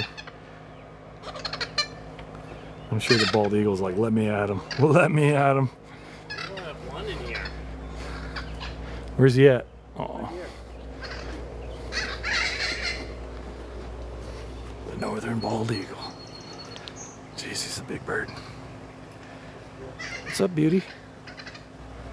These are the birds I love. Yeah? Because they are pretty. It's in for our cutter. American bald eagle. So handsome. I'm not sure what he just said, but I heard the handsome part. American. I have no idea what he just said, sorry. I don't know what he just said. But I know the eagle's like wants those thick-billed parrots in it. Got tearing them. Elsie, thank you. Whoop.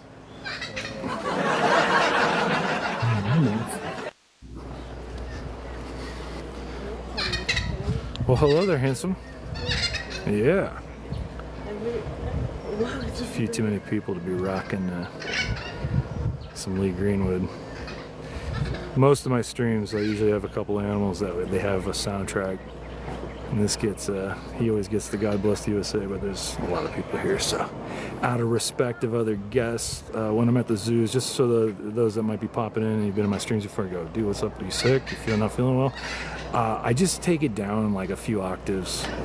You know, this isn't like a loud, you know, scenario like when we're in La Jolla Cove with everybody talking, the sea lions barking. It's even SeaWorld to a degree is more like a party atmosphere, a lot of the walkways, you know, loud music and stuff. It's not like that here. And there are a lot of older guests that come to the zoo to get away from grandkids and screaming kids in general and want to just be able to enjoy and observe wildlife and get away from all the outside noise. So out of respect to them, I do my due diligence to try to keep it, take it down a little bit, hopefully not putting everybody to sleep. Ocellated turkey? Well, hello there, little ocellated turkey, aren't you? Does the ocellated turkey taste like Oh, yes. This is a regular butterball right here.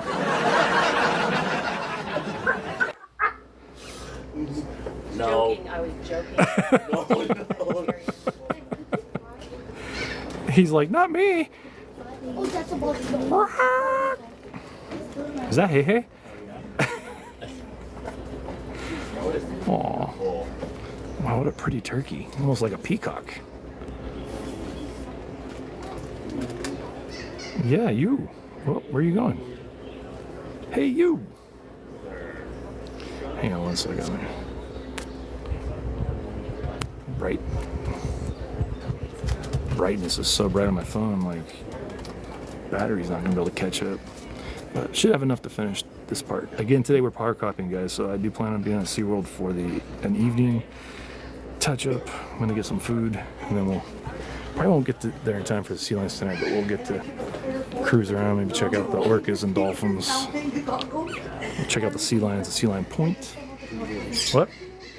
The gray-winged trumpeter. These are pretty birds. And they got. Oh, they took out the hawks. These used to be the There's hawks right. Used to be here. the gold. Toucan. Yeah, the toucans have been here. The hawks were over here. Toucan's right there. We have a toucan flying wild in San Diego right now. They're trying to figure out where somebody either released it or got away. Oh, there's the toucans. It's been spotted in a few different spots. I heard the bird. Where's the toucan? Oh, I heard the bird. He said, follow my nose. What are you doing up there, beauty? Oh my goodness. Yeah, you. No, because the Harris hawk used to be in here. Huh? Yeah, the Harris hawk and the Cooper's hawk. Or red-tailed hawk, sorry. Brown-eyed, thank you. Nope, nope, nope. We are working our way to the platypus, so if you're curious we're hopefully going to get to see little Bira. He is by himself now. Eve did pass away a few weeks ago, but she, believe it or not, had lived a really long life. We got her, she was older when we got her. They were at the time, now he is the only platypus outside of their native land, the down under, so pretty cool that we have one. And then I'm also going to go check out, there's a bird up there if you've never seen him before. It's very Jurassic Park looking. I found it one time by accident. I didn't even know he was there, but they have a backyard behind the gift shop. The little owl? The little owl. Where's he at? He's right up. See the tippy top? Yeah. See the Oh, yeah. He's sitting up there. He's right there. Oh my God, look how cute he is. Look at this little owl. Look at him. He's right in the middle of the screen. His head's right between one of them. Like, oh my God, he's so cute. That little guy is like 6 inches tall. Look, see the rock? God, he's so cute. Down. Yes. He's so tiny. Oh, he's so precious. He's Oh. Now he showed everybody. He's like, just in case you didn't see me, I'm right here. like a shelf. Oh, he's so cute. Oh, yeah. No, we have to find the turtle. Oh, he's adorable. Oh, you found a turtle? No, not yet. Oh, where's the turtle? Probably in a cave somewhere. Cave wonders. It's always probably in the cave. He's so cute. Probably in there. Oh, what about Flapjack? We should have gone down. They bring Flapjack out to the Elephant Valley. Flapjack? Yeah, he's a flat tortoise. He's super cute. Oh. They have this little area where the animal ambassadors, shoot, what's his name? What's his name from SeaWorld? Dolphin trainer. Sea lion trainer. Jordan. Nathan works here too, and he'll bring out the animal ambassadors. They had a couple different tortoises. Sea lion tonight. Look at this view. Jordan come from? The what? Were you watching Sea Lion? Jordan was in one. He said, "Where did Jordan come from?" Oh, for the food part, yeah. Oh, Jordan has to go back to Dolphins when it opens. No, she's staying. Oh, she's staying? Yeah. Looks like a lot of the rocks have, the vegetation finally grew in from all those years of the goats plucking it dry. All right.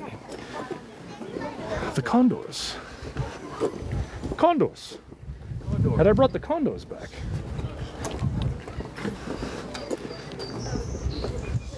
Condors even getting a shout out in Jurassic Park.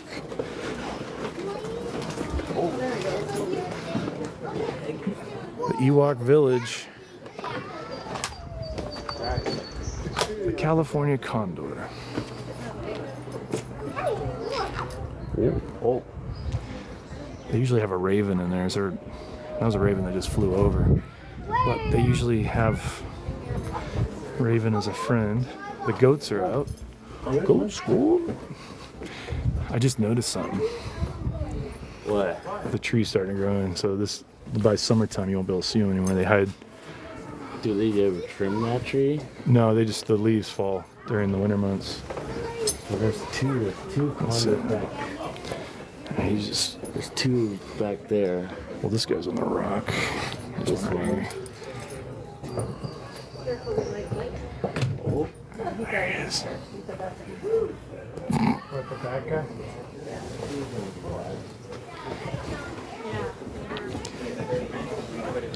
The condors are one of the crown jewels.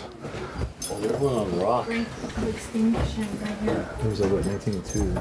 I always forget how many. It was like 12. Yeah, they got their numbers up there. Yeah, 22 and 82. How sad is that? We'll say.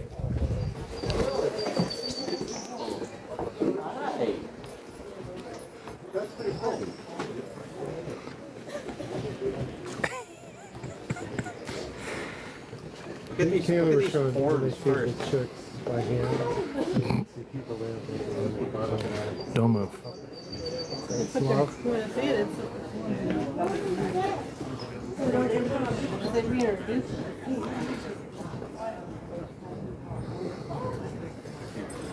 So the condors are embedded in the San Diego Zoo logo when they rebranded these two parks to unite them as one of their huge success stories. So in 2019, they did peak the wild population back over 500. But in 1982, the California condor, at the time seen as a nuisance, their feathers used for garments, they were hunted down to about 22 left known in the state of California. Awful. But through the conservation efforts, breeding programs with the species survival plan here in San Diego, they got those numbers up over 500, proving that if we make changes, we can make a difference and protect these animals before it's too late. There's a long goat over there. Oh. Huh? Where's he going? Getting a little bite to eat? Oh. He's like, what do they got over here? They got some good stuff. No, they can't. Where are you going, boss? Yeah, there's no way to. Plus they'll get shocked. He's giving me side eye. Oh. Uh-oh. Oh. Oh, that's nice. Bestie, are you tinkling?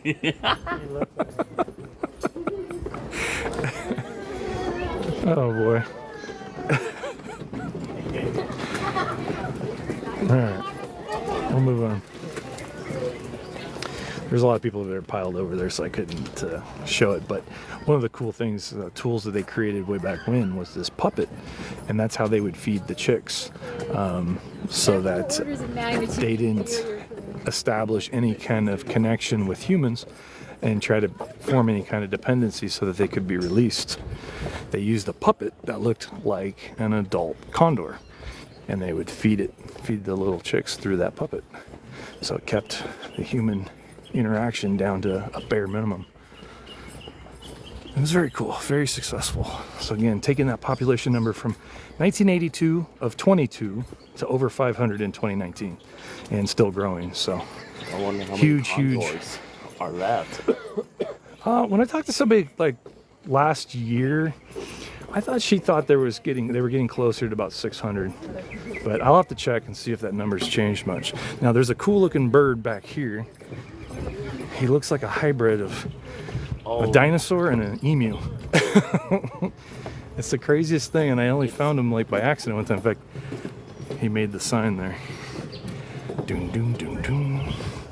So go check him out. It does almost look like a ostrich or like he's crazy.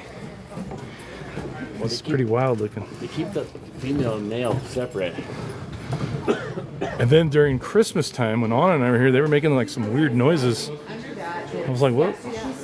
It was almost like cooing or something. Sound like a little. Oh, he's in the tree kangaroo's out too. Man, it's a good day for viewing, man. Everybody's out. He's never out. This is a southern cassowary, and you'll see when he comes closer, he is a interesting. Is he out? He's out. Can you see him through the glass? Right there. Oh yeah. They're pretty wild looking. Let's see if he comes down. But you can see his head. He just looks like leftover parts from about 5 different creatures. Yeah. But his feet are very dinosaur-like. Let's see if. I think that's. Oh. There we go.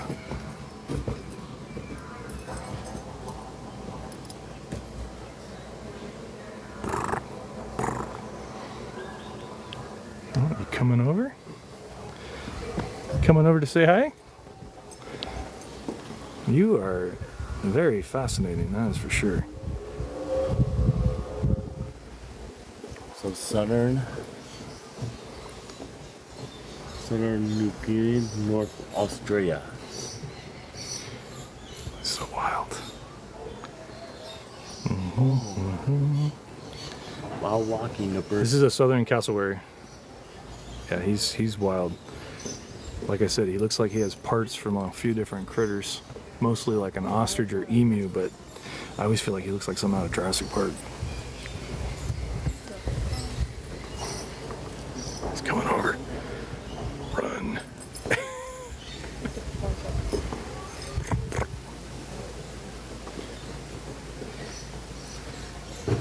Uh-oh. His feet almost sound like a dinosaur feet. Chris says it like when his feet like touch the. And you have like that There he little, goes. He's just little, cruising. like crown on. Like, Yeah. Like a little. What are those other dinosaurs that have like the little? This little officer? Yeah. That's what I said. Sorry, it looks like a dinosaur to me. It's pretty wild. What are you doing down there?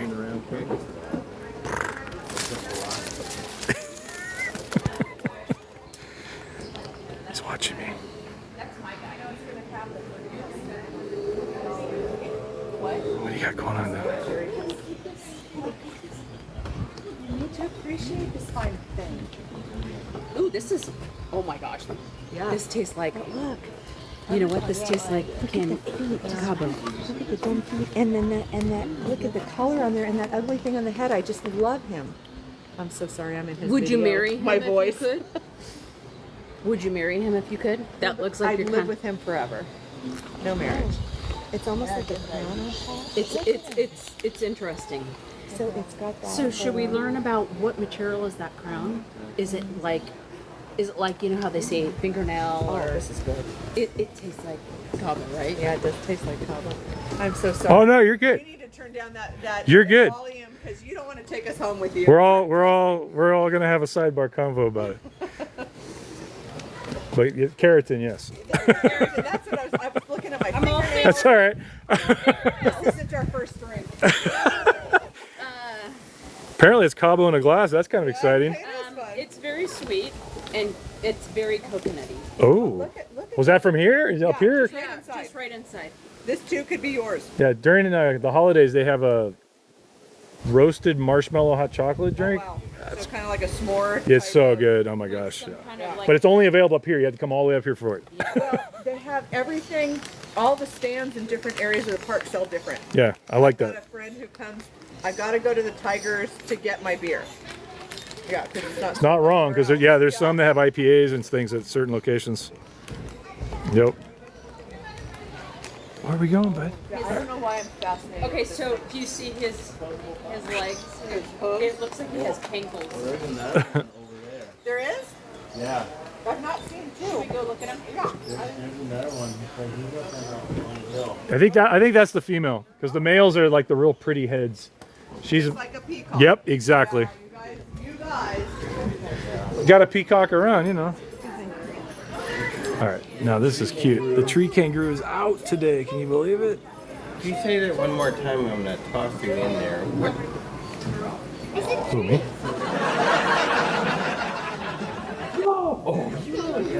Cody's got a better view. Papa Larry wants to throw somebody in the appetite. Oh my gosh, he's so cute. He's never out. It's so hard to see him. Oh my gosh, so stinking cute. What are you gonna grab? That one little leaf? Nope. Because that one little leaf is really special. Look, he's trying to get that one little ficus leaf, like one specific leaf. You got it. Buddy, you got a whole tree. It's all ficus. You don't need just that one leaf.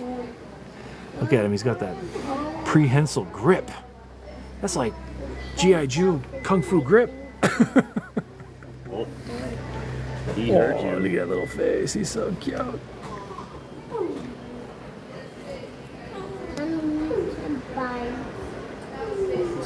Crikey.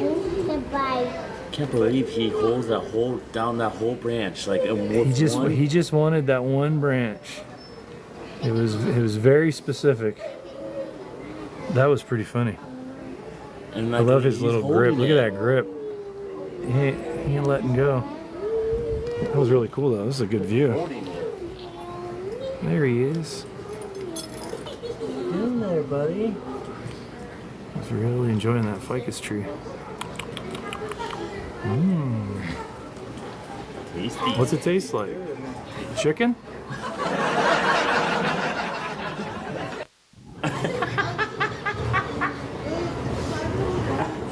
He looks so fluffy. Yeah, he is. Look how cute he is.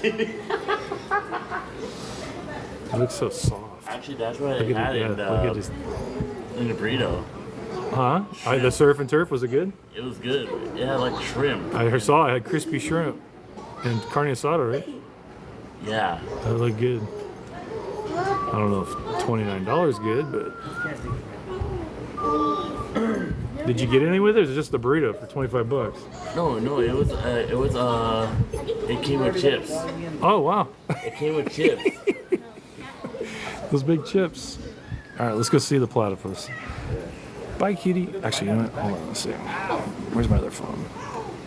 Don't fall! Don't fall! Oh, he's looking right at me.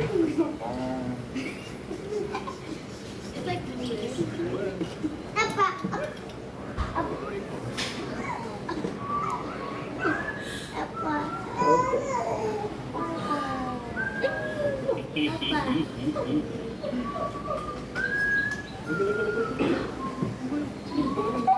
my god, he's so cute. He's just really fascinated with that one branch.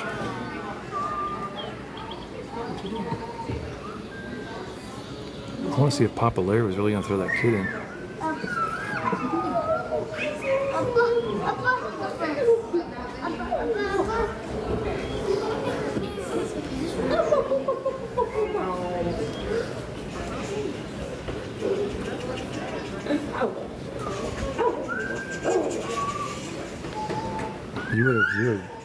Were you not here for that?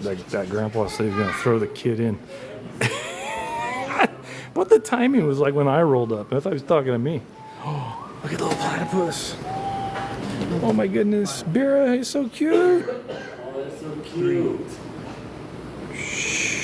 Back to eat the little crawfish. What kind of food are you going to eat? Like, with your 8 punches?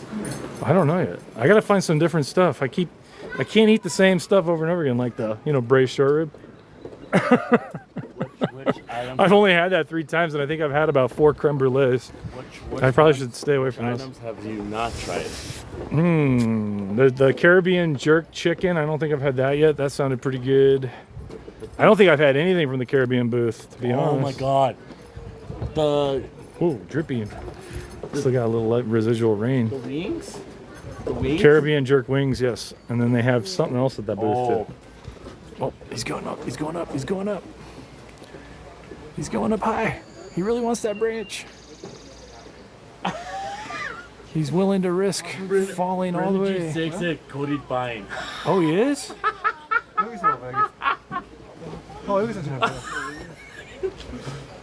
Brenda? Ready? Really? Bestie? Huh? Ready? Where'd he go? I was too zoomed in. Really? Where'd he go? Bestie, I'm not going to SeaWorld. Not like a panda, but like He doesn't want to deal with work right now.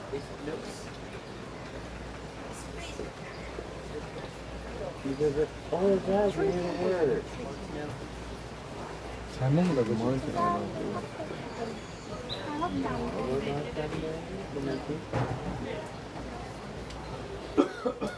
You can have the whole week off. That's going to need hours. Right?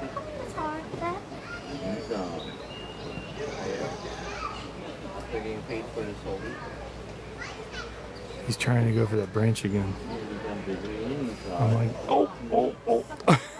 It almost fell. Why does he want that one ficus branch? I don't know why it's so special. He's doing it again. He keeps like trying to reach for branches that are out of his reach. Let's see if we can. What's so special? He's infatuated with that one particular branch. He's got to have it.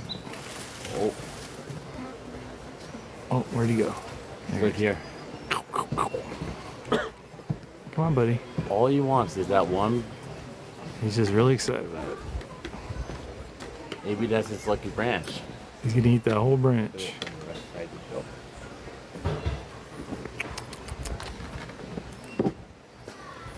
Nom nom nom. All right, let's go see the platypus. Boom boom boom boom. There's a Japanese. The gardens, yeah. We used to play the game. How old is this tree? I've never seen this open. I wonder what they sell in here. I have not seen open either. I remember. Maybe on Saturdays. He's like, how old is this bamboo tree? Yeah. There was one in there that's like 800 years old or something crazy, 1500 years old. Everybody's like, what? What?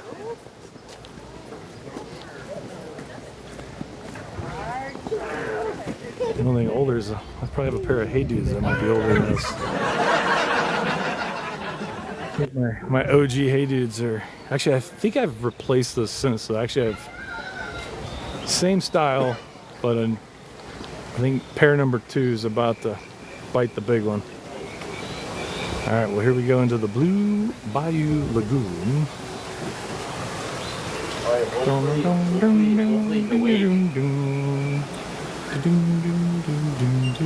For your safety, keep all hands, arms, legs inside the boat. And remember, no flash pictures, please. That is an avalanche.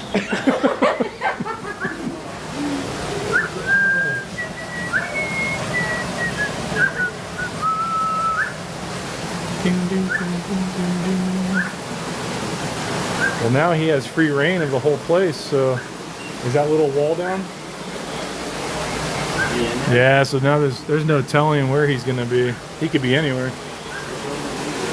He has the whole place to himself. They removed the plexiglass, so now he.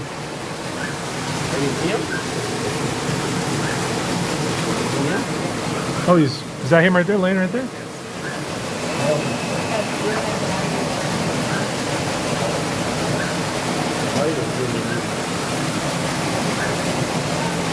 Oh, that's him. That's lackluster. It's hard to tell. No, that's a tree branch, I think.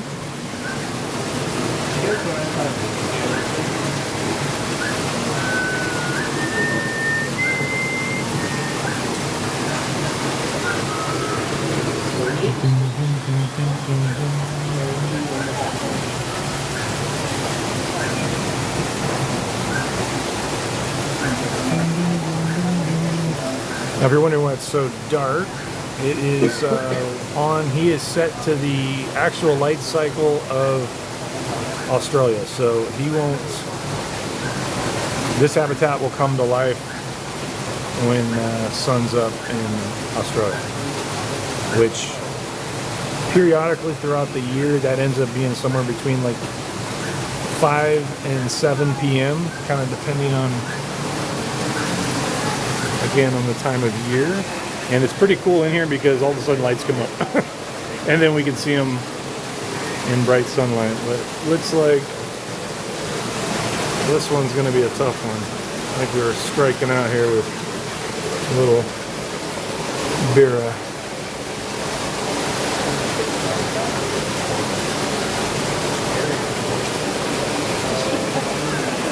See if you, just by chance, might be on the bottom side of it.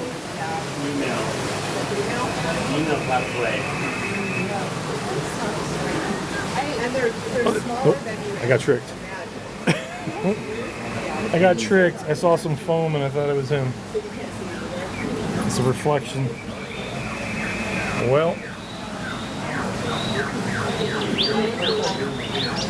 I don't think we're gonna have any platypus today.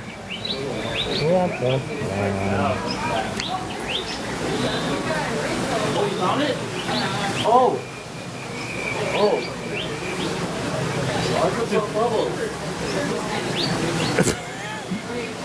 Legends on it. Legend. Oh, there he is. There he is. Aww. Vera is here, everybody. Whoa. I knew he was somewhere around here.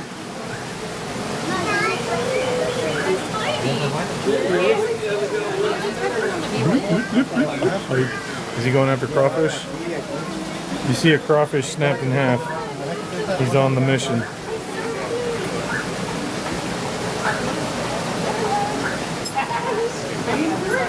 So he's not. I don't think he's not in that one. He can go everywhere now. They took down the divider. There he is. Oh, they took a divider. There used to be a plexiglass divider when Eve was here, but Since he's the only one. he can have the whole thing now, which is pretty cool. Well, can you go down here? Yeah. Yep. Well, you just go down the waterfall. There he is. Oh, there he is. There he is.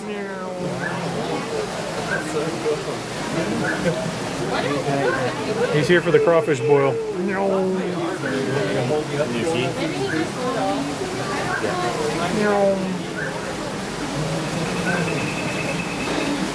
What's his name? Bira.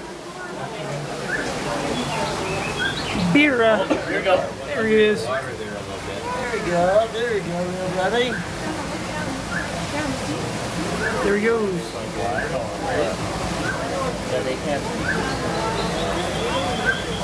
It's Barry. Barry the platypus. No crocodile. Oh, there he is. Oh. There he goes. Well, he's the only male, so he can go Indian. He's the only platypus, so he can go. Yeah, we just saw them all. Yeah, Cody's giving the 4-on-1 to everybody. Only one. Oh, he's the only one. We had two. But the female. Now the female passed a while back. Yeah, so we had him and a female. The female passed away. So there it is. Yeah, it's right there. He's right here, Chris. That wall.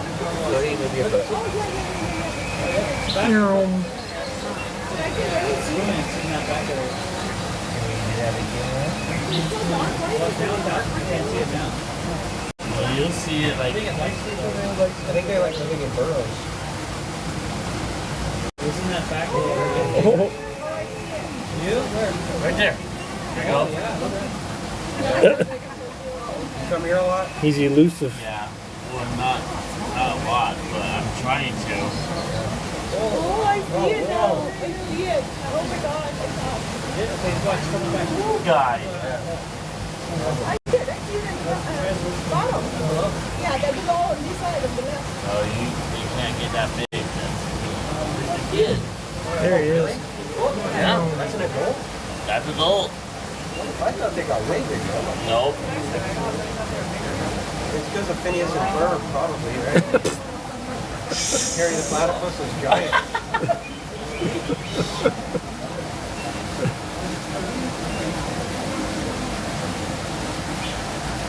Alright. See if we get one more pass by here. Oop.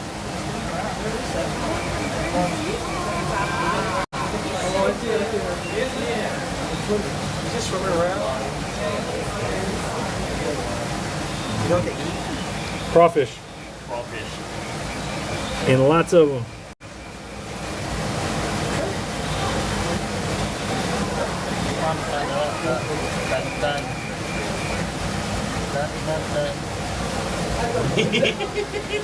Come on, buddy.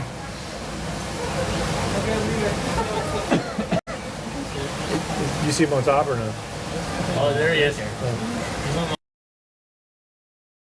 the log. He's climbing on the log. Like this. He was like on the edge of the water and he was like, oh, there he is. He flew by. That was cool. Whoa. Excuse me. Whoa. That was cool. That was funny. You just.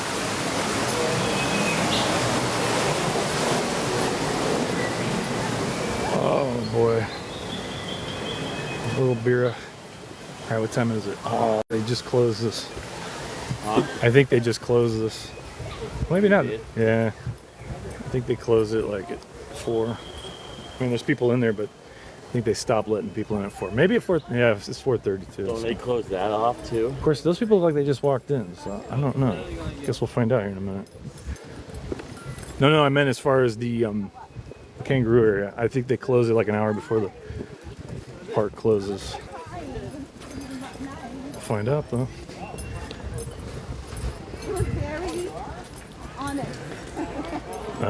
People playing the whole dump. Oh, you are? You closed already? But here's the question: are they letting? Let's see. Maybe they are still letting people in. I don't know. Oh. Okay, let's see what happens. 4 times a day? Okay, well, we can do that. Maybe because it's Sunday and they don't have to close this up right away. Okay. All right. Oh, Well, cheaty let me patootie. give you a call back because I'm in the middle of the wild animal While you're park. inside, please just stay in the house and don't try to touch Yeah. any of the animals. Yeah. So let me give you a Other call Sherry, back. hello. Well, Yeah. I can. Was that? Yeah. Yeah. Good. Guess we're not waiting. Okay. Guess I broke that too.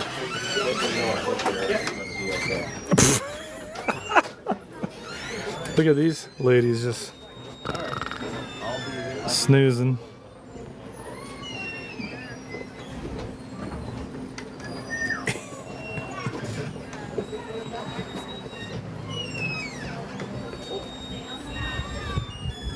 Oh my gosh. Too fun. On the white one. Mm-hmm. On the white one. Everest is out? Oh. All right, guys. Everest is a albino wallaby, and he is out. Ernest! Or Everest! Everest! And he knows we're here. Nice. Everest is an albino wallaby, and given his name for his snowy white complexion of his fur. Let's see if he comes up. Uh-oh.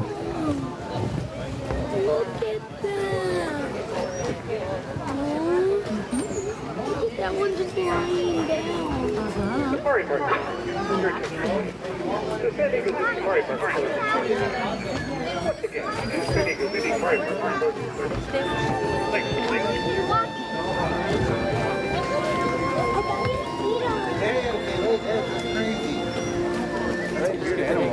I guess you can't touch them.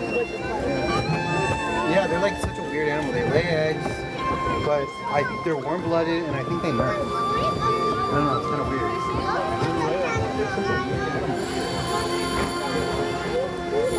I thought you did too, but yeah.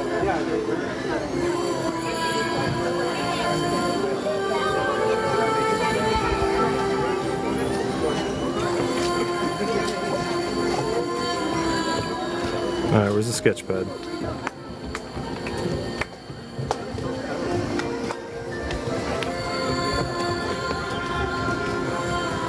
All right, let's go see. We can get a better shot of Everest here. Again, if you're just joining us, Everest is a albino wallaby, not a kangaroo. We have, I believe, red kangaroos in here. He's looking at you, Millie. And the wallabies, but he is albino, and he is. Everest is right there. Please, both feet on the pathway. Thank you. Let's send it to my. Look at that tongue. Smell it. Look at the white one looking at you too. Get a picture for my. You know what the white ones are, right? My niece. She's obsessed with. Albino. Little Everest. How's the white one? Because Look at that one standing up.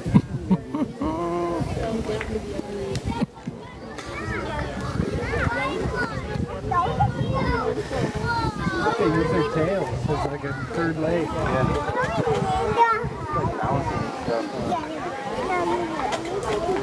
Oh, he does not like all that sound coming across the way.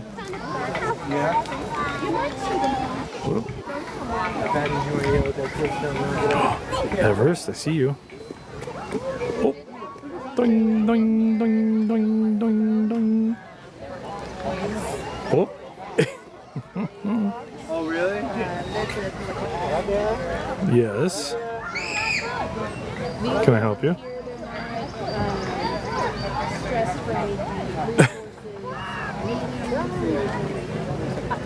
Yes. The kid's on a leash? What kid? Oh my god, that's hilarious. Because he is the only male in here and he's still pretty young. He's just over a year. Oh, wow. Wait, how did I miss that? I've seen some leashes before at the zoo. Right there, scratching his feet. Oh, okay. Scratching his tail. See if Everest would get over by where Cody's at. Probably get a better view. Bye. Excuse me.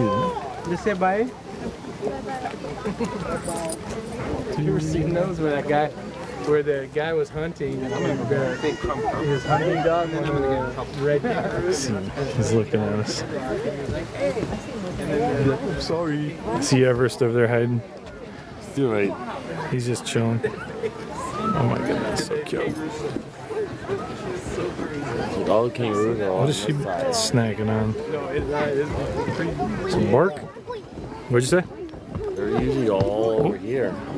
They're usually all scattered around, but they're just all right here. What do you got going on down there, huh?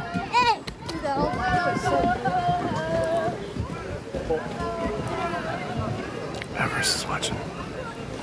Always watching. Somebody just called him the Easter Bunny. I even heard that, like... Kids say the funniest things. Is that the Easter Bunny? How'd you know? Uh-oh. Doing, doing, doing, doing, doing. Huh? Huh? No, it's just Everest. We're back to Everest. That was too funny. Kids all, is that the Easter Bunny, Dad? Sad thing is, I think the guy said yes. I couldn't hear what he said, but I felt like he said he might have said yeah. Aw. Look at that. Aw, look at these two. I wonder if that's... They were cute. That Everest. one looks like big. Which one? That one near the pole. Uh-oh. Everest getting nervous. Everest, don't get nervous, buddy.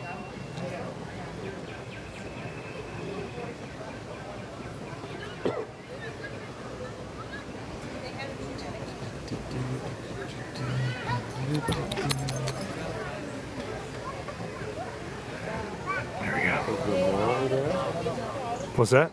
Is there more over there? There might be, because I don't really see any of the other wallabies. So the wallabies might be hanging on that side. He's so cool. I love that he's out and about. All the kangaroos that are up here. Well, chillaxing. Sometimes they're over there. Yeah. Like sometimes all the kangaroos are like scattered. Everest is just right here.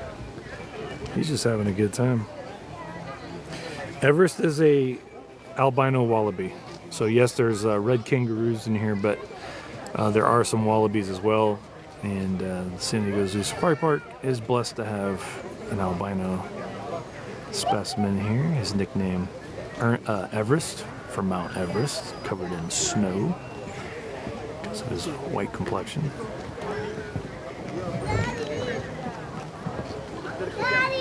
It's two. Look at these two little cute. Aw, look at that. So cute. Another person's calling him a rabbit. You want to hold my hand? Come. 1, 2, stand up. Thank you. Come on. You want to hold my hand? Stop pulling it. It's not okay.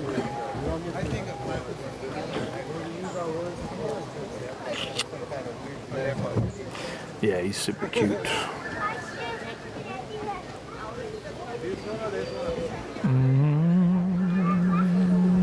Just snacking.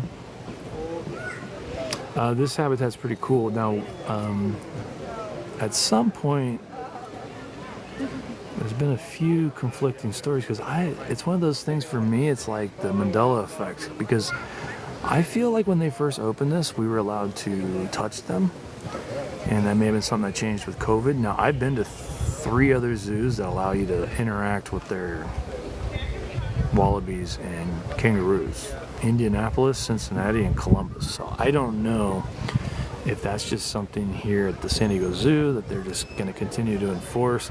But I have had a kangaroo lay on my feet here. So we are still very much an open habitat. There are no fences. Just they ask you to stay on these paths to keep the animals feeling secure, so they know that you can't just go running across the yard to chase them. But you know, it is a very strict no touching, no feeding policy. But they did not add any fences since that changed. And again, it may have always been implemented that way, but I feel like I remember being able to touch them. But I've also been to a lot of other facilities, so I may be mixing it up with one of them. One of the handlers in here, I think one time told me she thought it changed with COVID as well when they reopened. And it just never changed the policy back. It's protect the animals. They've left it as just no touch. But they can come to you. And I've seen a lot of interesting interactions. I've seen a kangaroo chewing on somebody's like moccasin or something. It was like some kind of, not like an Ugg boot. It was more like a leather moccasin. And it was kind of chewing at the fringe. I've seen, I've experienced one of the red kangaroos actually laying on my feet. And I just stood there and I was live, so it made for a great stream. Now in that instance, obviously you can kind of, try to gently, push back if they're trying to come up to you and you're just not in the mindset to interact with them, but you're not to approach them is the bottom line. So they can come to you, but you don't go to them. You got to stay on the pathways. So it is cool though. And again, if you're just joining us, this is Everest. He is a albino wallaby. So there are wallabies and red kangaroos in the same habitat. Right now, he is the only wallaby I've seen, but I'm guessing there's more behind me. I just haven't gone on that side yet because all of the kangaroos were on this side today.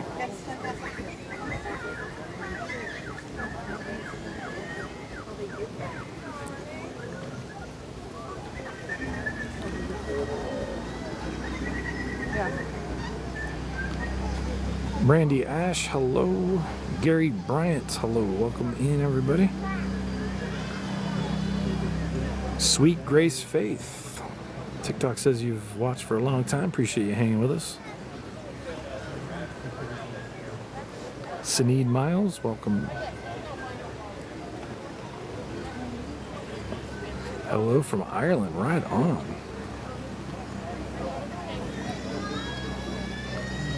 That's like one of my favorite parts about TikTok is that I've been connected with people from all over the world.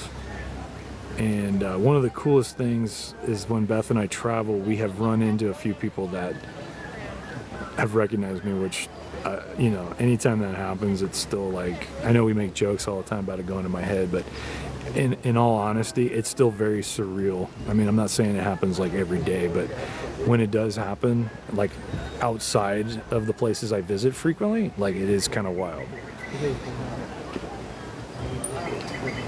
And so a couple of our trips, I was literally talking and a woman's like, I recognized your laugh from down the street. And I'm like, what? And Beth's like, oh my God, it's going to go right to his head. And she's like, do you stream SeaWorld all the time? I'm like,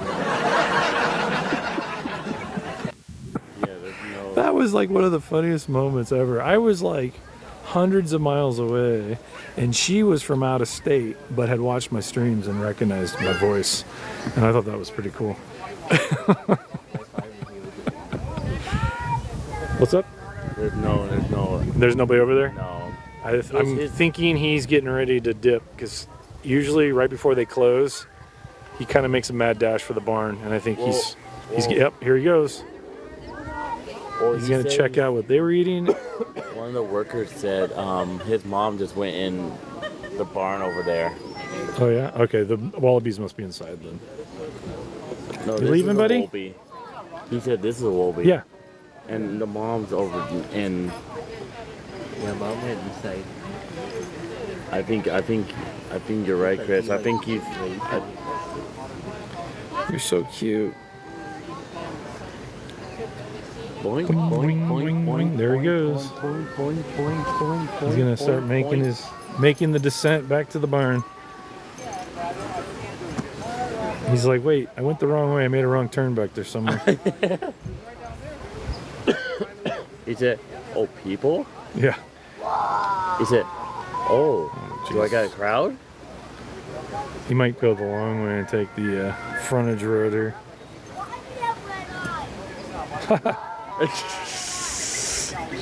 That's what she told me, Leslie, and Beth just rolled her eyes.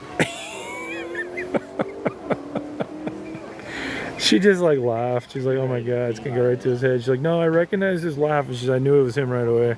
I thought that was pretty funny. What'd you say? Oh, bloop, bloop, boing, boing, boing. Where you going, buddy? Huh? Huh? Oh, did I take a detour or something? I think it took a detour. Oh, they hop. You're in their house. They might come flying right here across in front. I don't know. I've seen them run into people. Oh, you have? Oh yeah, like people walking along. Oh, Boing, boing, boing. Oh, what? Yeah. Look at this one right here. Right here. Oh, Yeah, I've had one of the kangaroos laid across my feet. She just, whoa! She got the hops.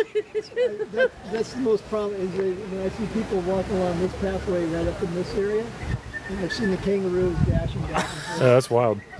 Oh, where'd he go? He took off. I think he took the frontage road. That's what I was saying. Sometimes he bolts down the side here to get out. I think everyone. Oh, there he comes. He's back. Oh. He's like, wait, you guys are still here? He's like, Mom said it was closing time.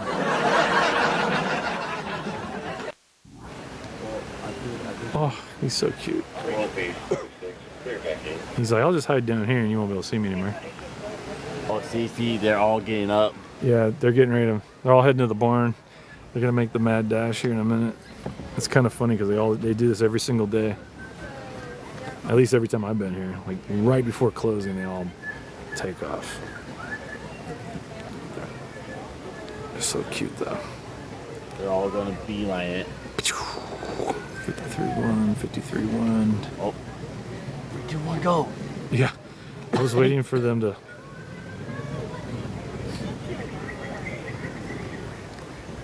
Okay, everyone follow me to the barn. Oh, there it is. Kind of like,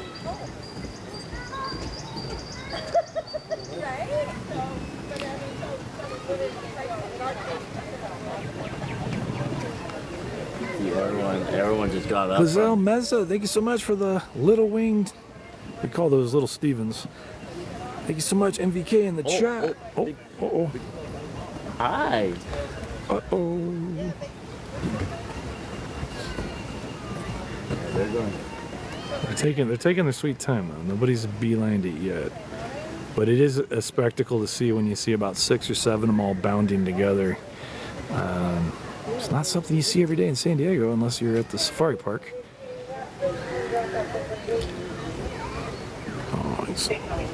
Now, I know you've probably seen a viral video of these guys trying to slap box dogs and humans.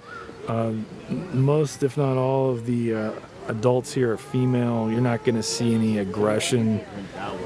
They have no reason to be worried, as they have it pretty good here. As far as adults, as she's mimicking boxing. That was actually kind of funny, but not.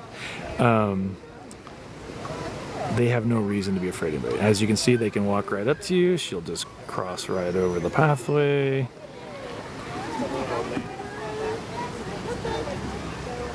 So again, there's no... She can't hop that. Aw. She has to use her front. Poor little... Yeah. Yeah, see, she can't. How cool is this? She just drops in the middle. Just she's all just kidding. Let's see if she takes off here. She will. Oh yeah, see, they're all inching their way over. It's gonna be might be a spectacular finish here at the safari park if they all.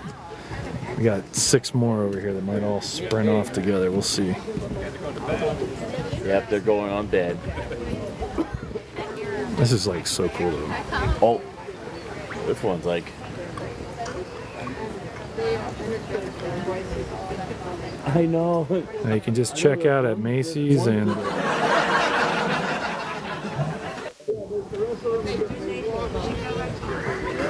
I know there's one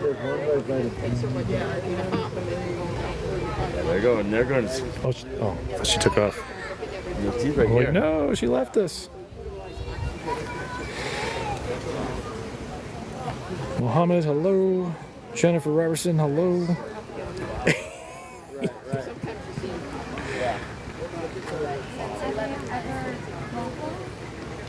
I got it at Ross.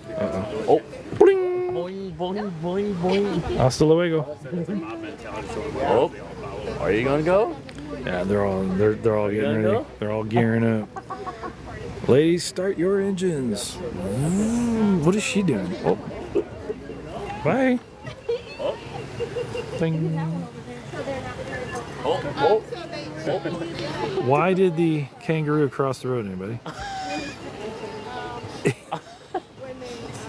Lay snack? Lay snack? Everest already went in.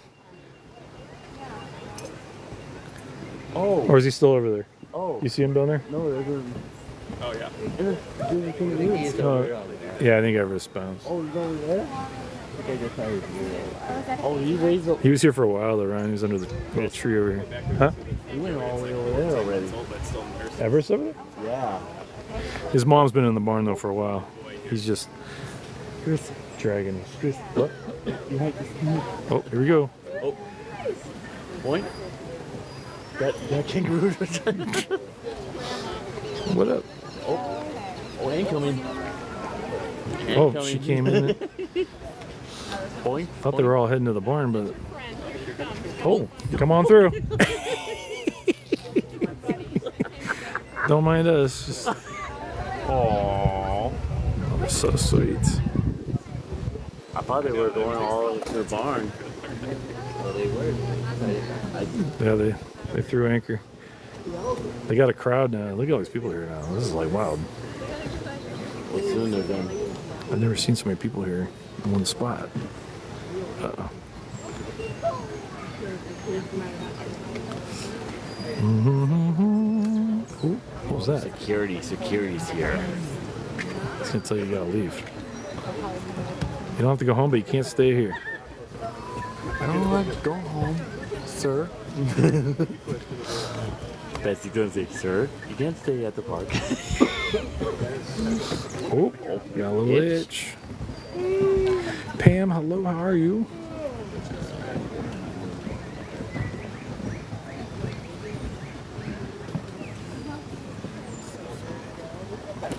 The amazing one, hello.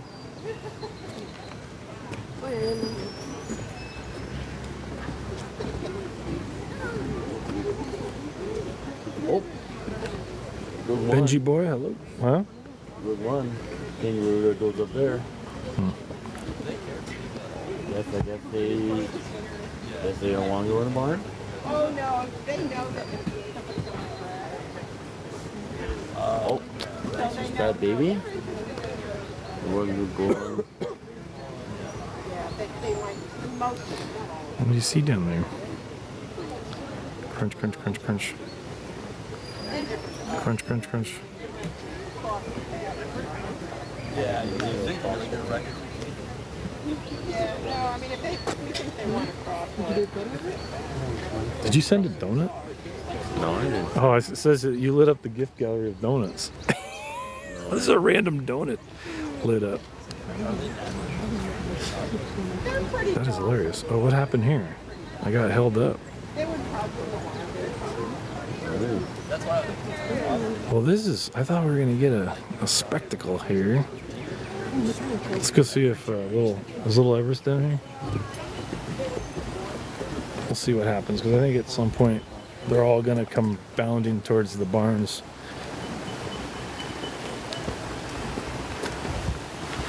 Oh, Lordy.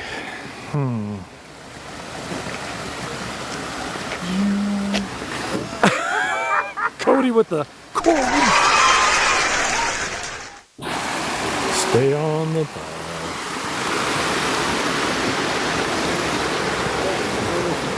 Whoop. Oh, Everest is over here. He's still chilling. You might have better chances. There he is. Everest. There's another wallaby over here. Hi, buddy. If you guys go back this way, walk slow. And your chances are better than you might have. I love it. The keeper's telling everybody to walk slow. You might have a really cool experience here when all the kangaroos come to the barn. So there's what a wallaby should look like. And this is what an albino wallaby looks like. Yeah, this is a very unique exhibit. Nothing else like it. What are you doing down there, bub? Oh, really? Oh.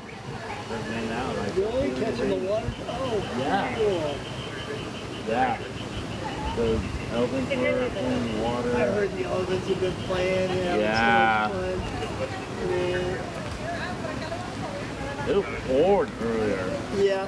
From out of nowhere. Yeah, we had a moment there. Yeah, I was out at the front by the entryway, and we had like 30 people all gathered around it. So again, this is mother and son. These are our wallabies. What's his mom's name? Thelma. Thelma? Yeah, T-H. Oh. That's a mama. So the son is So mama came out of the Yeah. came out of the barn. His name is Everest, and he's about 7 years old. He was born here. He was 1 year. And the mom, how old? She's about 12, 11.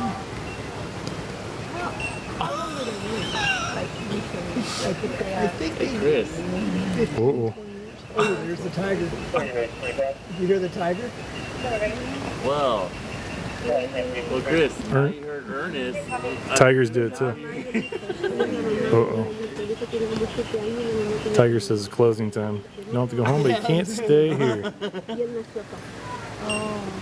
Well, if Bo's out, he'll vocalize. Oh, he was so noisy last week. Oh, last week? Oh, he was like, It's almost like, what's happening? he kept going on So every cute. minute. Every minute? Yeah, I was back So here sweet. and he was going on for like an hour. You got a video after sending it to you. 5. Lions at 7. That's awesome. Right by Ernest at 7 o'clock on the dot, and he vocalized. Yeah, this is our mother and son albino wallaby, and that's his mom, the darker one.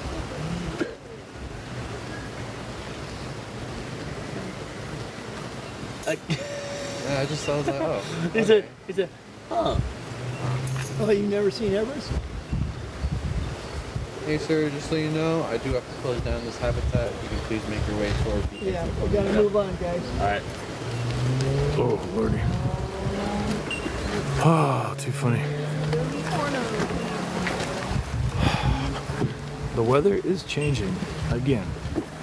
Remember, watch for crossing kangaroo up ahead. Fred and Stella. Stella!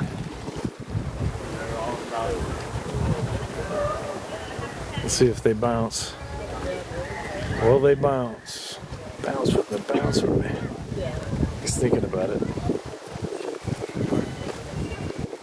Oh! They're gearing up.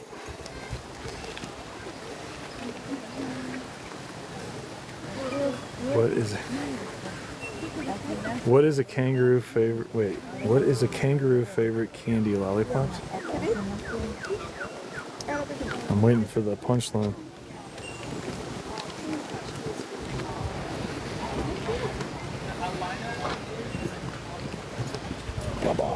Dang. We're all piled up tonight. They didn't want to leave. The turf's all dying though. Have a good night.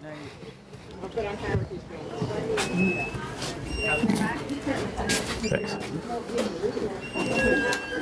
Oh shit. What? Oh. Oh my god. What? Baby bunny. It's a baby bunny. What? A baby bunny. Everybody's looking at the baby bunny. Oh my god, he's tiny. Look how tiny it is. Aww. He's so tiny. Aww. He's like the size of like a potato. Right there. Oh my goodness, he's so cute. So cute. Size of a potato. Oh, he shot off like a rocket. Baby bunny rabbit. Oh, yeah. Yeah, right there. We got so many of those guys that live on ground. Dude. Rule. What? No, it says rules rule. Yeah. Let's see. Let me get my mail real quick. There we go. Oh, they're all beelining. Did they take off now? Man. They did it. They did it after we left. They're all there. They go. They're gone. They gone. They gone.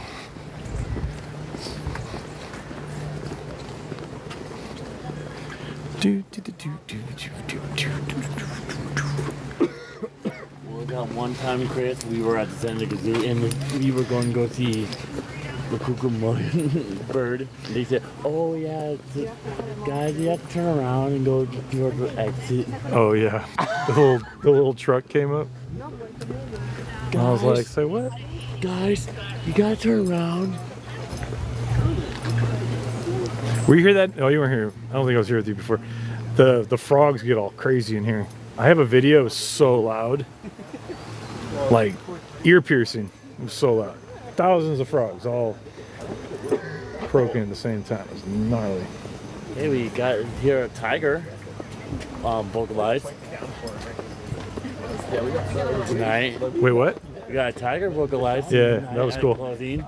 Faye said 5, Ernest 7. Oh, I bet Ernest is probably awake. There's like no one at the... Maybe. Bo's awake. He's probably awake right now. Good times, good times, good times. Doom doom doom doom. Doom doom doom doom doom doom doom. Hopefully you can hear Bo, like if you're from here. You can hear him from like the elephants, and then past that, I don't. It would take some wind to kind of carry it, just because there's so many obstacles on the way. But Ernest, on a good day, you can hear him like from the across front. the park, which is wild. Like last weekend, I actually heard a sea lion from like, God, it had to have been a couple miles away, but his bark carried in the wind, and that was very distinctive. I go, oh my God, I can hear a sea lion all the way up here. It's awesome. I told you. And then just like this will just spread out. Have you seen giraffes? We did. The park is now closed. It was like huge bruise, like this big. I felt it immediately.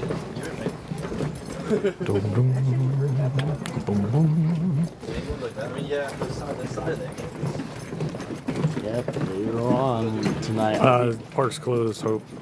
Joining YouTube friends, they're going live from Disney Channel night. Tonight? Yep. Till 1 a.m. Nice. 9 p.m. to 1 a.m. said, party until, my friend said, party until the morning. How late were you there last night? We left, what time? Oh, okay. So almost till the close. Did you buy anything? Well, I bought this. He bought Stitch socks and a Stitch Spirit jersey. Oh, nice. And then we got some sweets. Oh, what'd you get? Candy, lollipops. We proceeded to get some of it all over his shirt. Oh, you did you? I did. I did. Oh boy. What kind of lollipop was it? It was like grape and Ooh, great. blueberry. Like one of those big ones? The swirly lollipops? Not the big ones. It was medium size. Oh. You didn't want the jumbo? Mumbo jumbo size? Super size edition? Uh-oh. This is where the kids like lose their mind and start demanding merch. Buy me stuff! Give me stuff! Huh? Have you ever had pizza from there? It's really good. You can see it, the wood fire pizza. Oh, it's so good. It smells good. good. Spring break too. Thank God, we get all these parks back. The only problem that sucks is the hours changed. Whoa, too many kids riding the merry-go-round. Sheesh.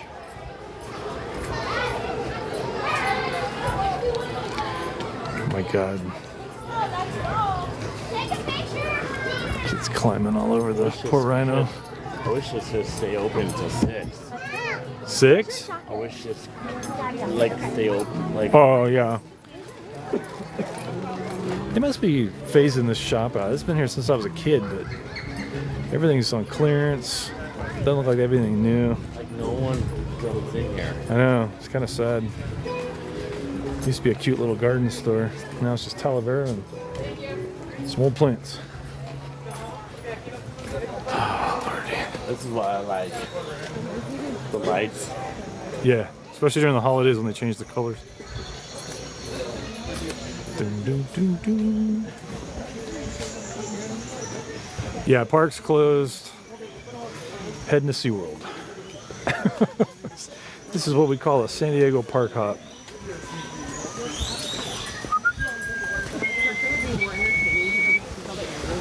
I wonder if we're gonna have the parade again this year. Which one? Too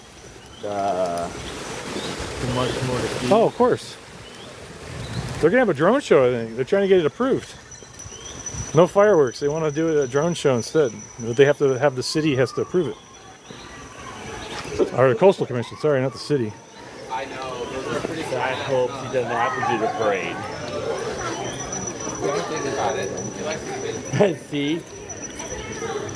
Have you seen any testing of drones yet? It's supposed to be doing 1,000 drones. That's gonna be wild. Boom, boom, boom, boom. Boom, boom, boom, boom. All right, guys, we'll definitely do this again on a weekend day because it's kind of a nice little wrinkle. Again, the safari park, their hours are just kind of set in stone these days. They close at 5, so weekends or holidays with my current work schedule, the only days I'm going to make it up here. The zoo will resume summer nights soon, so then we can go back to swinging through there after work during the week. Should stay lighter all the way through park close. I think they're going to continue the same schedule they did last year, which was only until 8 o'clock, not 9 o'clock. We'll see. We'll see what happens. We shall see. How much is a stuffed hippo? I feel like I've looked at stuffed animals before. They're anywhere from like 30 to 40 bucks. I don't even know. But I did find my bag of all the harbor seals.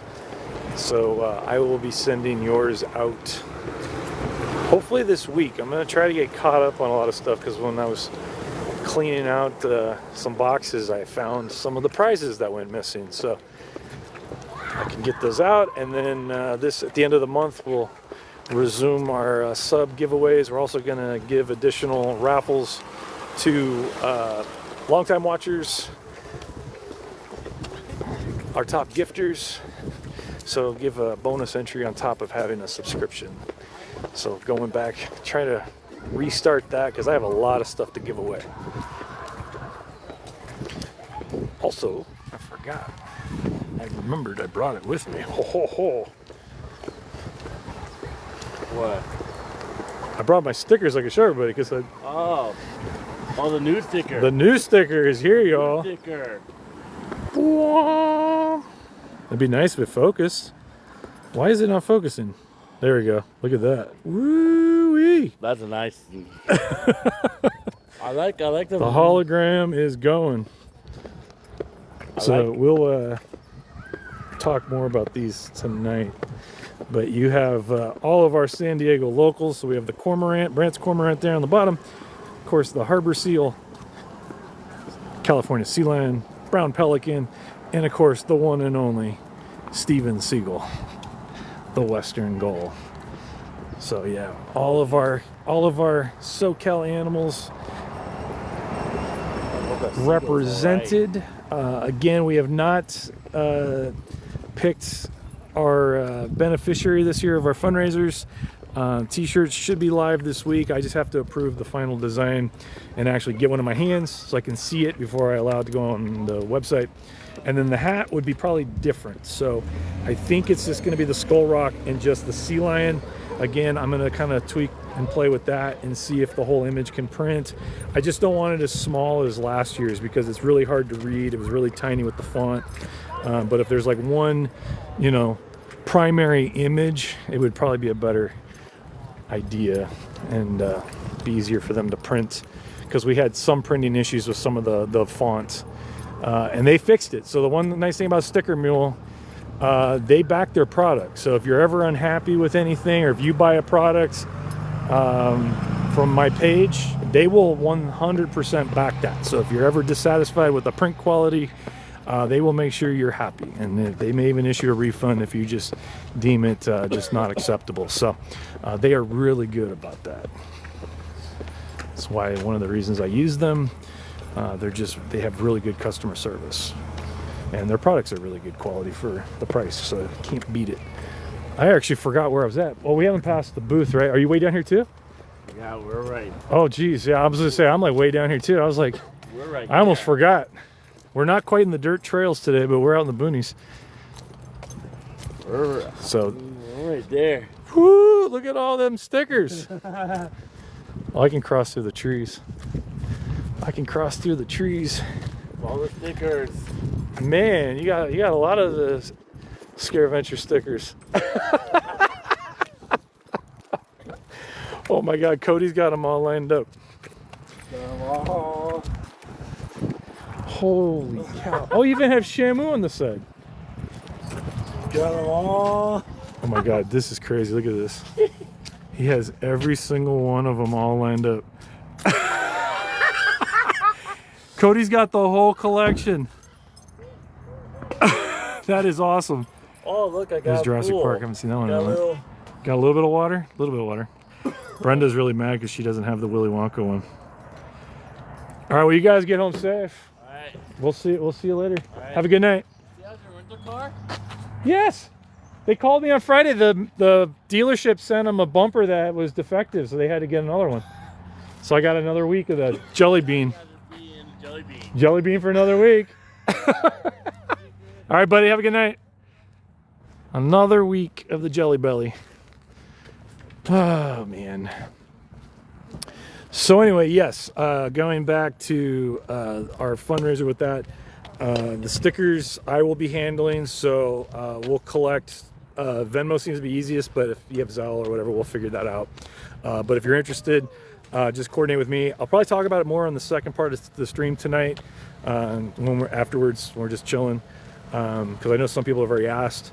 But 100% of the net proceeds will go to one of either the two facilities. So it's either going to be the Hub SeaWorld Research Institute or the Pacific Marine Mammal Center, which is out of Laguna. And so I got you something. Well, right on, I appreciate that. So always happy to help. I'm one of those people that I really want to be able to use this platform for a better good and give back, because I appreciate everything I've benefited from throughout the years. And so it's just a small token that I can utilize the audience I have to help raise awareness, and if we can, raise some funds to help a facility that is a nonprofit that does not have a lot of help right now financially. And those two institutions are two that are in dire need of some help this year for sure. So again, we'll dive more into that on some upcoming streams, especially we're out in La Jolla Cove. But definitely all about it, man, because the what we raised for last year, we did about $500 for the Marine Mammal Rescue Center. That is in just outside of Long Beach in San Pedro. So if you were there, you saw the live. This year, kind of depending on which facility we team up with, if we can get SeaWorld, I might try to see if I can get some things I can raffle off to participants as well. So but we'll have more on that later. Price, I think last year was like $7 because it covers the cost of production, shipping, and then I can give $5 each sticker to the facility. So again, 100% of the proceeds, I don't make anything off it. There's not enough to even try to make anything off it, so that was not the goal. Goal was just to do something that we could at least say, hey, you know, you didn't ask me to do this, but we have a good night. But we volunteered to do it. So anyway, more on that later, but I'm heading to SeaWorld, so we will see you all in probably within the hour.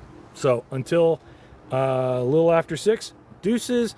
If you're taking off, have a great night, and we'll see you tomorrow afternoon. Love you guys, but we'll see you soon from SeaWorld San Diego. Deuces.